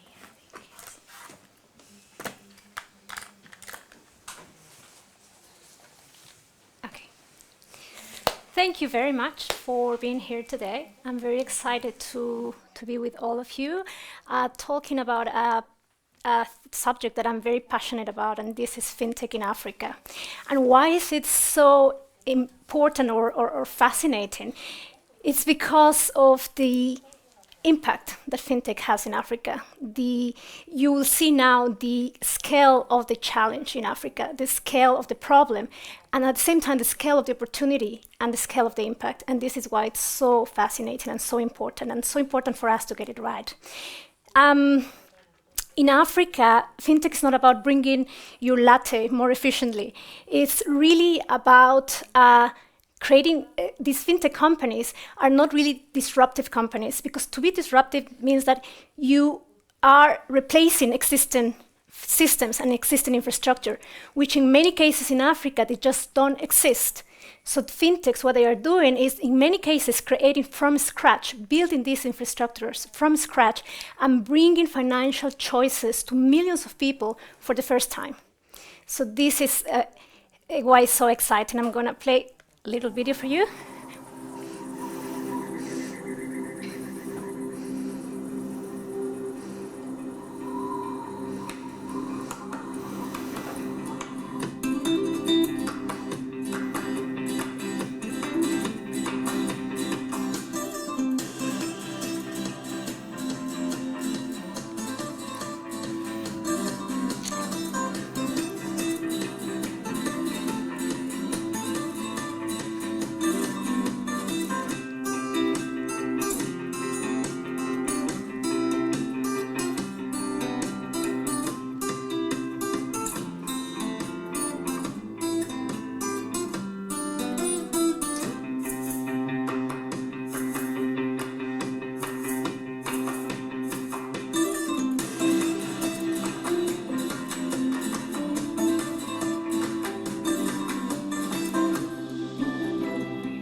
Yes, that's Jumo, a company. We'll talk about this company shortly. Let me come here first. Right. Whoops.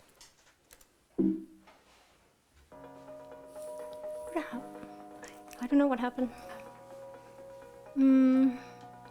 Right? Oh, okay, I know. Opportunity to earn an income with a seamless integration service through a smart and easy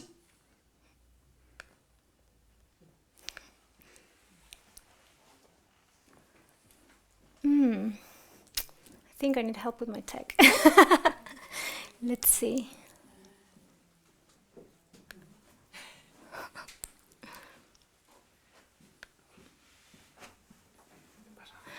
I just want this slide bigger.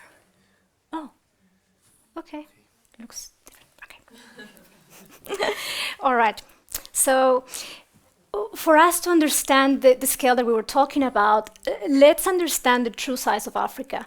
So, Africa is a continent where you can feed Spain, Portugal, Belgium, Netherlands, France, Germany, Italy, the United States, China, Eastern Europe, India, Japan, and the UK.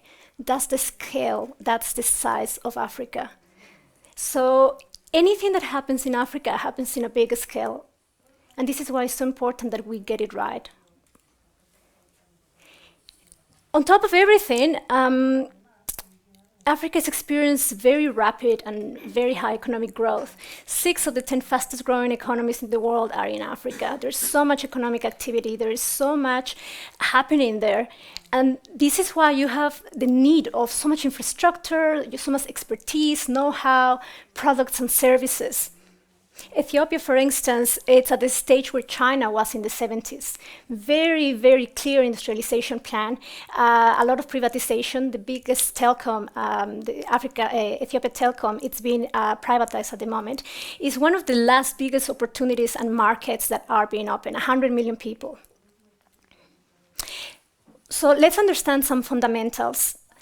Africa now has, a lot of them have to do with the demographics. Africa now has a population of 1.2 billion people that is expected to double to 2 billion by 2050. So that is in 30 years, twice.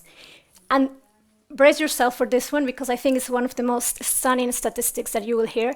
By the year 2100, 40% of people on Earth will be African. 40%. So I'm going to let just that sink in. And this is what I'm talking about when I said it's so important, is in our collective interest that we get things right in Africa. It's a very young continent. 60% of the population is under 25 years old. So a lot of people that are entering as consumers are starting their economic activity, are looking for jobs or working. And 22% of Africa's working age population actually are starting new businesses. So imagine as well what that means in terms of the financial needs of so many entrepreneurs. SMEs are the largest providers of the formal sector jobs in South Africa. Again, imagine what that means for financial choices for entrepreneurs. 29 million youths join Africa's labor force, have been joining the labor force between 2015 and 2030. Again, a lot of activity in the job market, a lot of economic activity. And so all this demographic growth, all this urbanization, young population, and fast-growing middle class are also creating 500 million new consumers in the next 10 years. Imagine all those needs for everything that you have in the continent. Infrastructure, housing, transport, goods and services. So it's a tremendous opportunity, but it's also a challenge. You also need healthcare, you need education. And despite all of this, 66% of sub-Saharan African adult population is unbanked. It's unbelievable. And Africa has the lowest bank branch penetration, so 5 branches only for 100,000 people, compared to 32 in North America, 17 in Latin America and the Middle East, and 13 in emerging Asia. So now you can start understanding and putting the pieces together. No banks, no infrastructure, so many people, so much happening. That's the need that they have. Business and individuals like access to credit, savings, and affordable financial services. Entrepreneurs, they also lack investment capital because they have little or no collateral security. Ingaloa mentioned as well that there's still a lack of even people not having IDs. So how can you even do so much of your transactions or your daily life and business without an ID? But people have mobile phones, and there's a high mobile penetration of 47%, with mobile phone connections that will exceed 1 billion in just 5 years from now. And this is the fertile ground where fintech has been able to flourish in Africa. From 30 fintechs in 2007 to over 262 last year, and they are growing. So today there are 100 million active financial mobile services customers in Africa, conducting transactions worth 2.1 billion. 260 active fintech companies in Africa, 80% are local, 20% international, and they are growing at an annual rate of 24%. The payment segment is the most dominant, and we will see now why. So these are some of the fintech hubs in Africa. So we have a representation. This is sub-Saharan Africa, so Kenya in the east, Nigeria in the west, and Southern Africa in the south. So these three countries actually have the largest activity in fintech, and you will see that they are also quite different between each other. So South Africa, which is the most sophisticated country in many ways, they actually have a largest percentage of enabling process and technology. You will see that they also have, for instance, technology for property. They have RegTech, whereas in other countries where, to your point, people don't have access to property, this is still lacking. The payment sector is the most dominant because people need to do transactions. They need to do payments.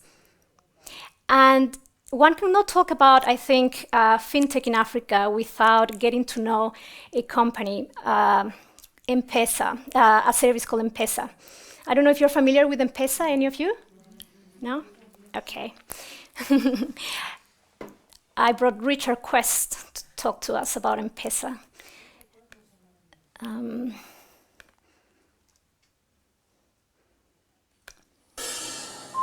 Long before Apple Pay or Venmo launched in the US, years before WeChat and Alipay took over China,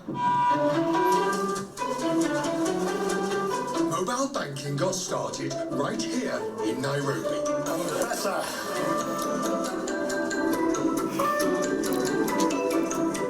M-Pesa was created in 2007. Its service is simple. Money is sent back and forth like a text message. Transfers can be made and received on even the most basic phones. And you don't need a bank account. Do you use it every day? Of course, every day. It's easy. In 10 years, it's evolved from a simple money transfer service to a fully fledged financial platform. It offers savings and loans. It even sells insurance. Do you take M-Pesa? Yeah, I take M-Pesa. Yeah, of course they do. M-Pesa? M-Pesa, you can accept. Now this is the real test. Can I buy newspapers using M-Pesa? Never mind American Express, Visa or MasterCard. It's M-Pesa. There are only 2,000 ATMs in Kenya. Compare that with 120,000 M-Pesa agents. Places where Kenyans can withdraw or deposit cash in exchange for virtual M-Pesa currency. Is this the sort of place that I can give money to charge my M-Pesa? Yes.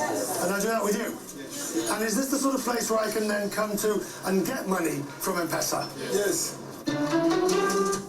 Believe it or not, I can do more mobile banking here in Kenya as we can in New York City or London. You're getting the idea. It doesn't matter what you're buying. Mobile banking now is the heart of the payment system in East Africa. You get the idea.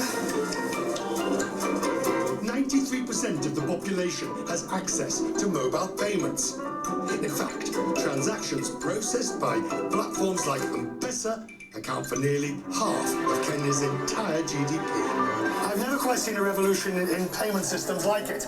Forget PayPal or Venmo. This is going right to the grassroots here.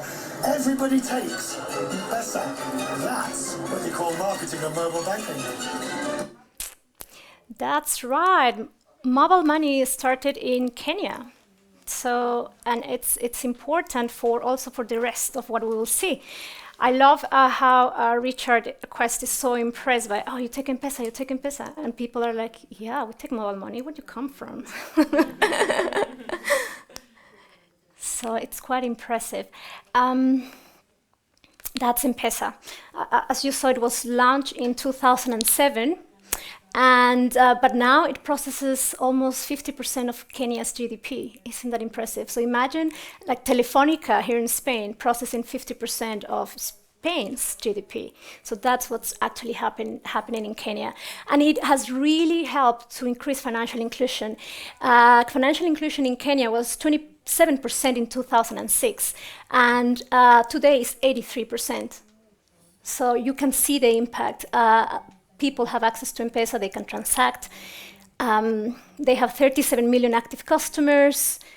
They carry over 11 billion transactions, and that is 500 transactions every second. And now, of course, they have, expand to other countries. They tried to come to South Africa, but it didn't work out because actually South Africa is a country where we do have a very strong financial banking sector.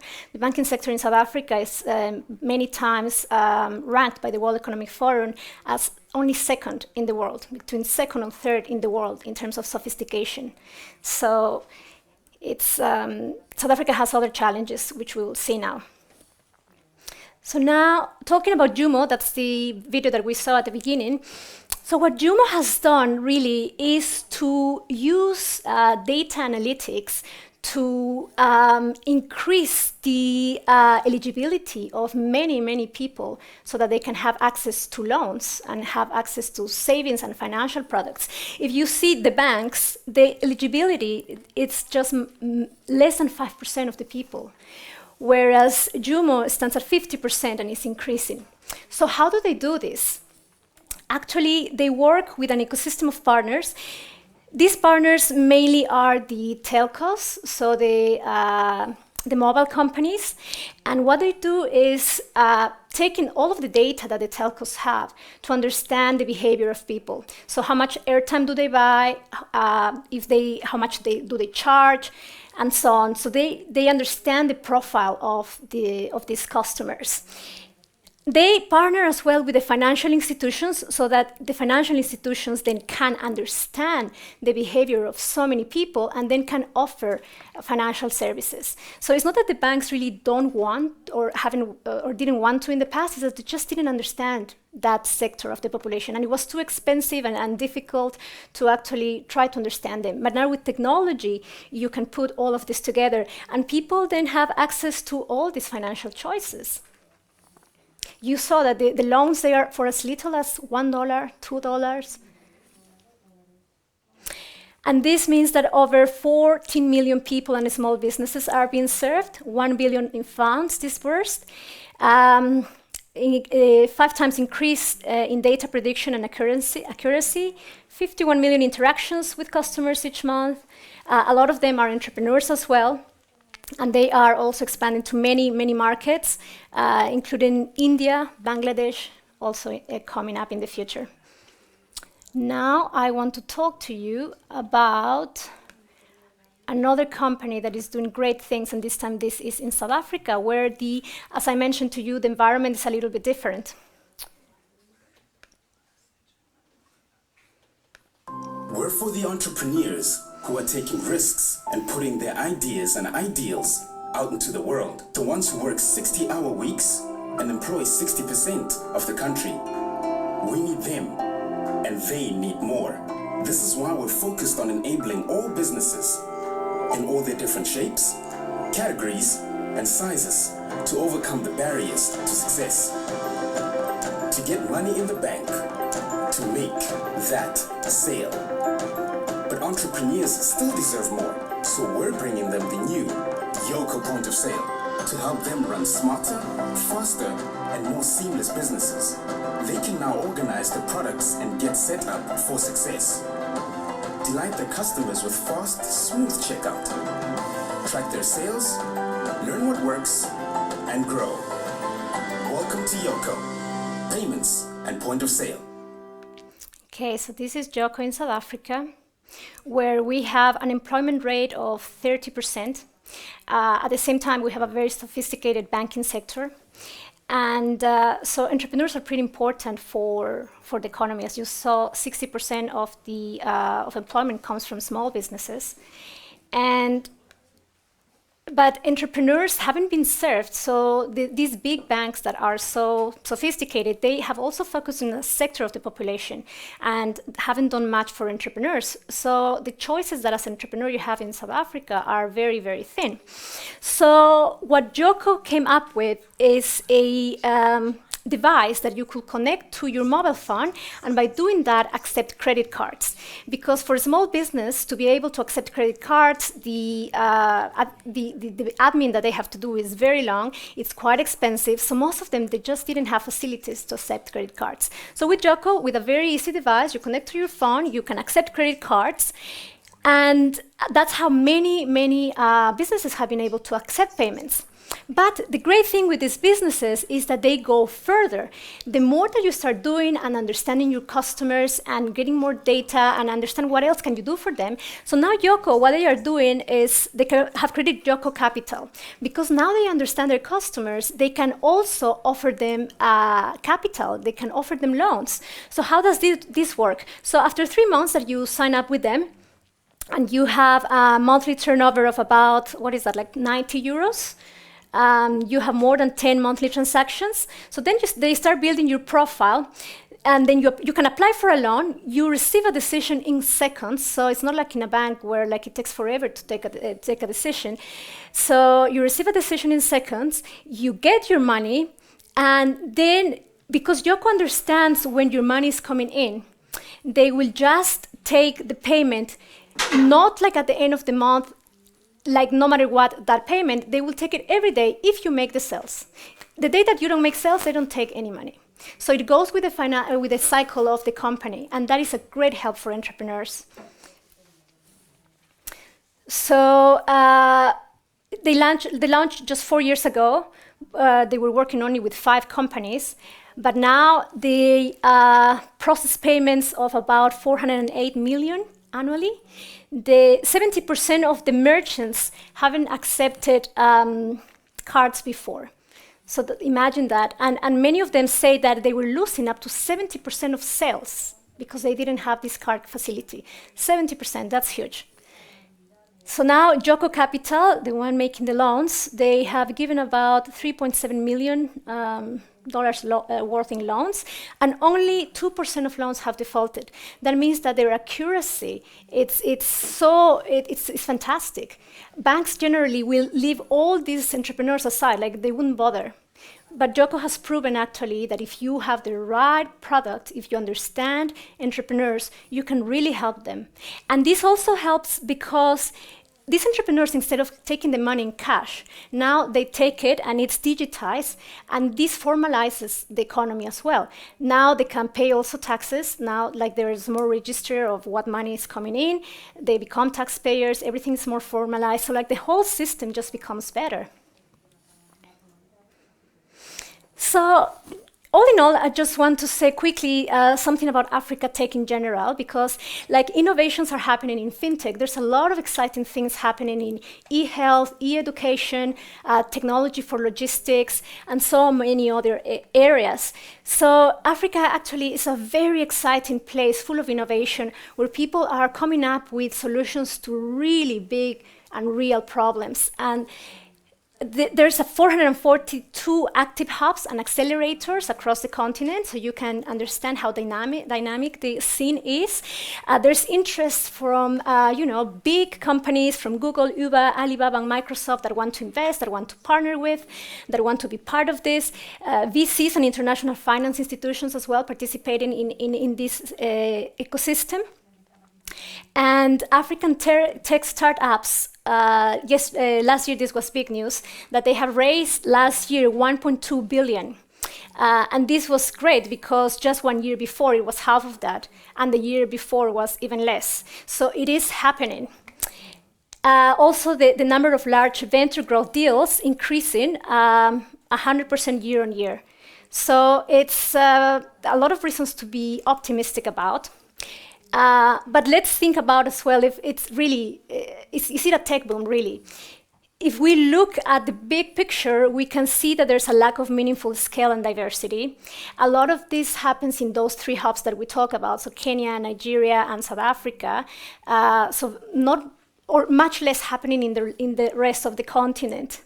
And if you also see the 1.2 billion that we are talking about represents only 0.4% of all the global venture capital funding, which stands at 293 billion.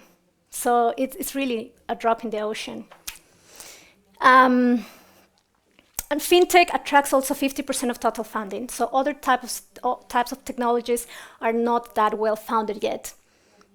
So again, the big picture is to be positive and excited and proud about all these developments, and to keep on, believing on them and participating, but also to understand that fintech, or any kind of tech for that matter, cannot solve Africa's challenges on their own. So Africa needs to tackle wider development problems.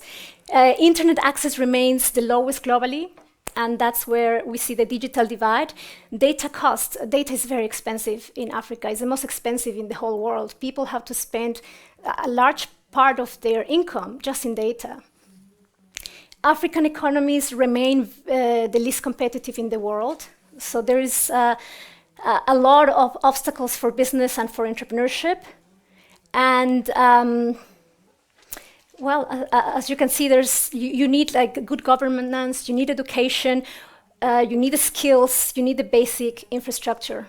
So yes, that's the message. Let's be positive and excited, but let's keep on working on all the other aspects that we need to improve things in Africa. Thank you.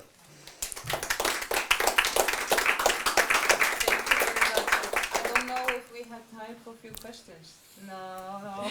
Let's stay, and now it's RegTech FinTech. Yes.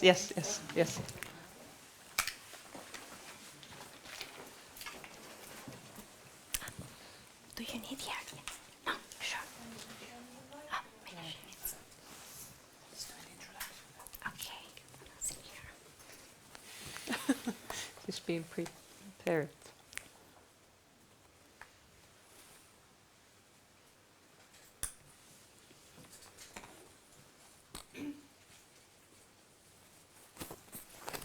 Oh, I don't know how to do this. I think I need to.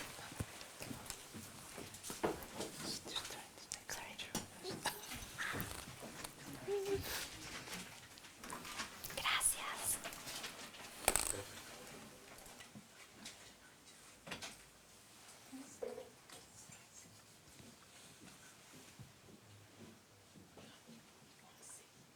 I'm going to stand actually, because it's the end of the day and I need a bit more energy, I think.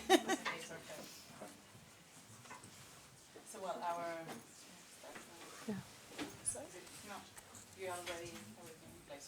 I think I have it. Okay, perfect. I think you can hear me, yeah. Okay, great.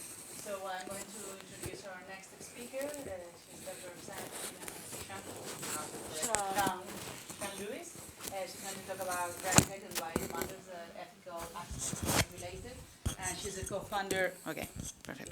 She's a co-founder of RegTech Associate, which is an advisory firm which sits at the core of the regulatory technology market, and she helps RegTech firms to grow. And she's also the founder of RegTech Women, which is a professional women's network that works for women working in regulation, law, compliance, and technology. And she has more than 20 years of experience working in financial regulation. She has been awarded a PhD from the London School of Economics in 2017, in which she explored how regulated firms can manage regulatory change, which is quite a lot, I have to say, working on the financial regulation myself. So her talk now is going to focus mainly on the interplay between regulation, technology innovation, and ethics, using financial services as a case study. Lovely. Thank you so much. I'm going to stand up because I'm feeling a bit tired and need a bit more energy at the end of the day. It's probably not the best time to be talking about regulation. People's eyes tend to glaze over when when I start, so bear with me. I'm really honoured to have been invited to speak here today by Katerina. I think a lot of the content that we've covered today has been very close to my heart. I'm a sociologist, so really understanding some of the societal impacts of the technological innovation, I think, is really important. And I think it's important to think about it kind of consciously and critically and not just go with the flow. I mean, fintech is one area where there's a huge amount of hype, certainly in the UK and the Western world. And I think we have to look at things quite critically and not just get caught up in that hype. As Ursula kindly said, my background is financial regulation in particular. And I think actually looking at regulation is a really good example of how several of the themes that we've been talking about today come together. We've been talking about law, we've been talking about ethics, we've been talking about business and innovation. And I think they really do come together, particularly when we're talking about financial services. So I think there's three main ways in which these concepts interact. So there are the responses of the regulators and the policymakers to technological innovation. Do their current rules and frameworks adequately manage the harms, the risks and the uncertainties associated with new types of technology? Regulators themselves are experimenting with this technology to see whether it helps them do their work and exercise their regulatory and supervisory mandates more effectively. And finally, which is the area that I'm working in, is the use of technology and innovative technology by regulated firms to help them meet their regulatory obligations. And I think each of these three types of interactions also have some ethical dimensions, which I hope to explore a little bit later. I think it's worth going back to first principles and really understanding what regulation is. So I'm going to read out a definition from one of my favourite regulatory scholars, and I was very privileged that she was my PhD supervisor, and that's Professor Julia Black from the London School of Economics. And she defines regulation as a series of sustained and focused attempts to change the behaviour of others in order to address a collective problem or attain an identified end or ends, usually through a combination of rules or norms and some means for their implementation and enforcement, which can be legal or non-legal. And the key thing to pick out there, I think, is this focused attempt to change behaviour. Regulation is all about changing behaviour. And particularly in financial markets, there are three main objectives for regulation. So it's perfecting those markets. There's often information asymmetry between those providing financial services and those consuming financial services. It's also about managing risk, managing uncertainty. The global financial crisis was clearly a good example of a huge amount of risk and instability. And then the third thing is about upholding rights and values. It's about upholding the levels of trust between consumers of financial products and those providing them. It's about ensuring there's fairness in those markets, that customers are treated fairly. And it's about having a reliable financial system that we can have trust and confidence in. So thinking first about regulation and technological innovation. Innovation isn't new, which sounds a bit like an oxymoron, but it's not. There have been many types of innovation that regulation has had to keep up with. And when it doesn't keep up with that kind of innovation, there are often quite serious consequences. One example outside of financial services is the Deep Horizon oil spill, where there was deep underseabed drilling for oil, and this was a technology that the existing regulatory framework couldn't keep up with, and didn't really recognise, and so the disaster happened because the regulation, the health and safety regulation, the engineering regulation, just wasn't keeping in sync with the types of innovation in the industry. So regulators need to understand the risk of new innovations and ensure that they have a framework that's suitable for dealing with these rules. And they also need to uphold the values. So one of the things that we spoke about earlier today was this idea of privacy, and data privacy being a new human right. And that is a value that I think regulators need to uphold. So they need to understand whether the current regulation is sufficient for regulating these technological innovations. Does the regulatory perimeter adequately capture new risks, new types of harm? A good example is the one being discussed in the room back there, which is cryptocurrency and crypto assets. And there's huge variety globally in terms of how regulators are responding. You know, Malta is going, yes, this is brilliant for our economy. And then in other economies, particularly some of the more developing economies like Algeria and Egypt, there's an outright ban. And this is because we don't yet understand the implications of this technology. There's also a way that regulators are engaging with this type of innovation, and the Financial Conduct Authority and many other regulators throughout the world have this concept of a sandbox, which is a safe space for new technology, fintechs, new business models, new ways of offering products and services to customers can be tested in a safe environment where the risks are mitigated. And it gives the regulators who are running these sandboxes an opportunity to really understand that technology and whether the existing frameworks they have are adequate. We do need to think about the ethical impacts, and I think fintech is a really good example. We've talked about some of the opportunities, but also some of the negative aspects. And I think when you start seeing large firms like Google, who have just announced that they're going into banking, the Facebook Libra coin, we really need to understand how this kind of tech bro VC investment mentality, how that actually really fits in with the provision of financial services. You know, there's this culture of unicorns and VC investment, but really how does that play out in terms of trust and culture and all of those things that just because you're seeking technology you might not think about. So I think there's some ethical implications to fintech, to these new technologies.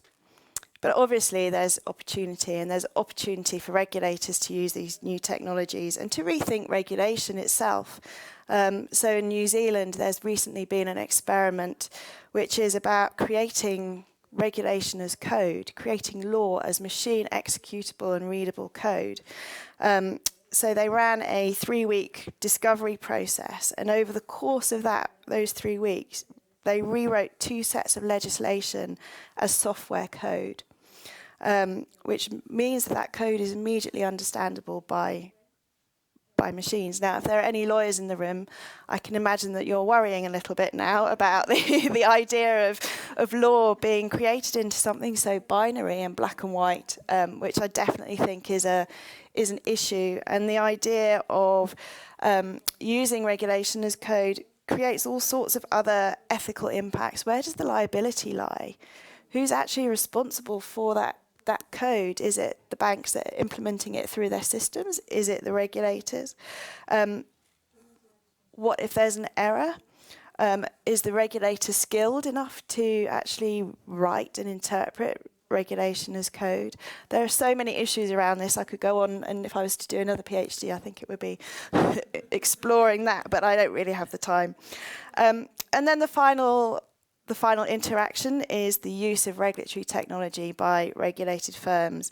And I really do think that this is an area where there is a huge opportunity to help the financial system be more safe, be more compliant.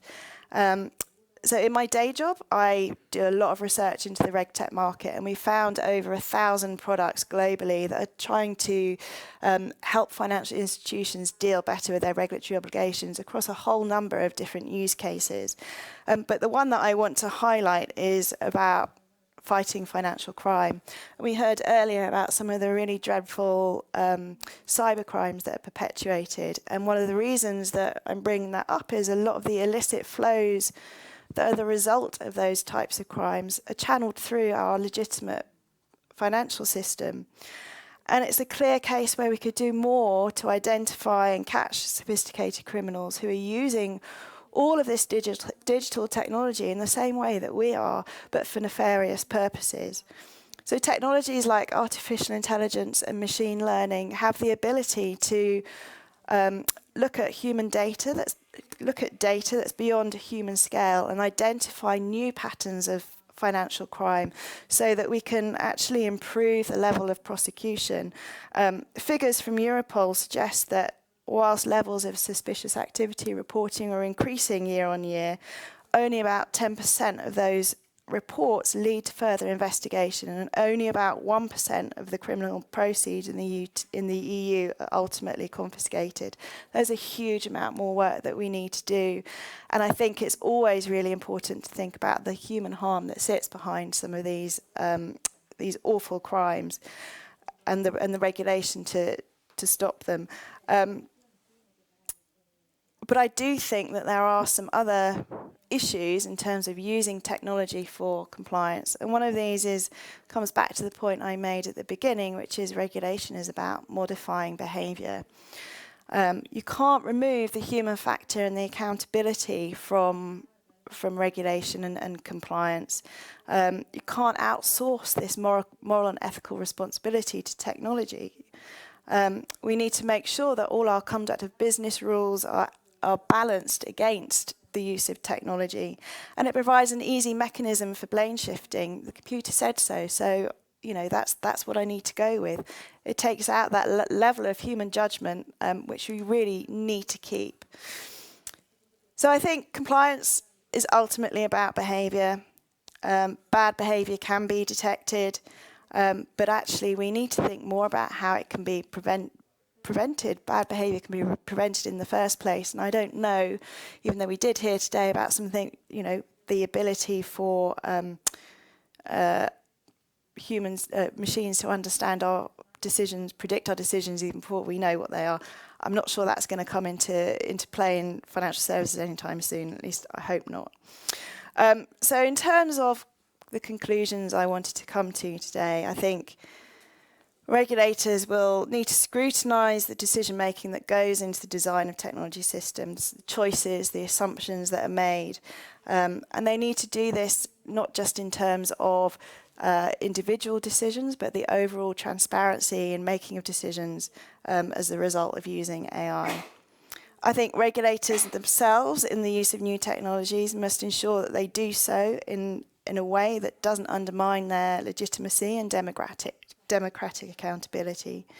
And regulated firms need to understand and be able to demonstrate an understanding of what the technology does and doesn't do, so that compliance is embedded in the culture and people of the organisation as well as the technology.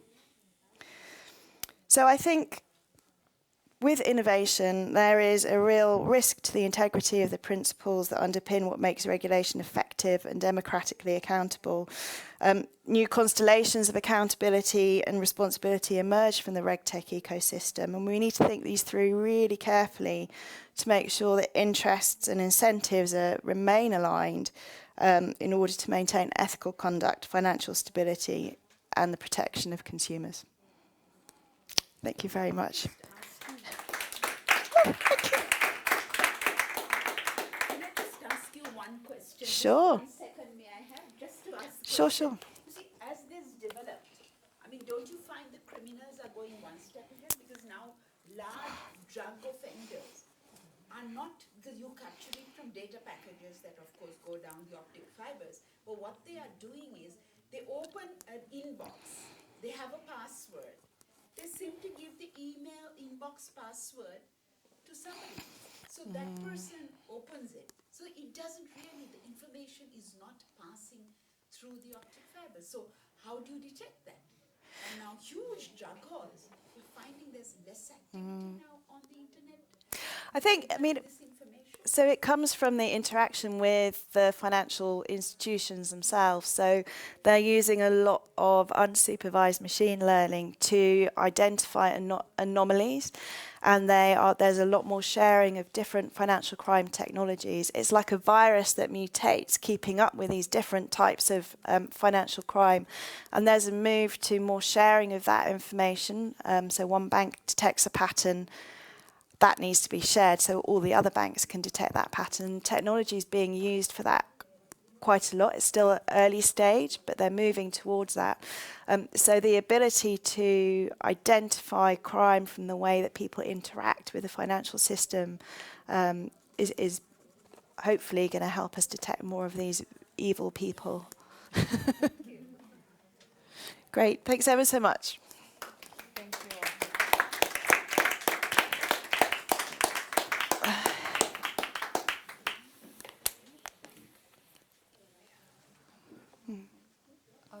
Yes. Well, the other panel started, so you can continue, or you can join the smart city. I think If you want to continue talking about RegTech, FinTech, welcome.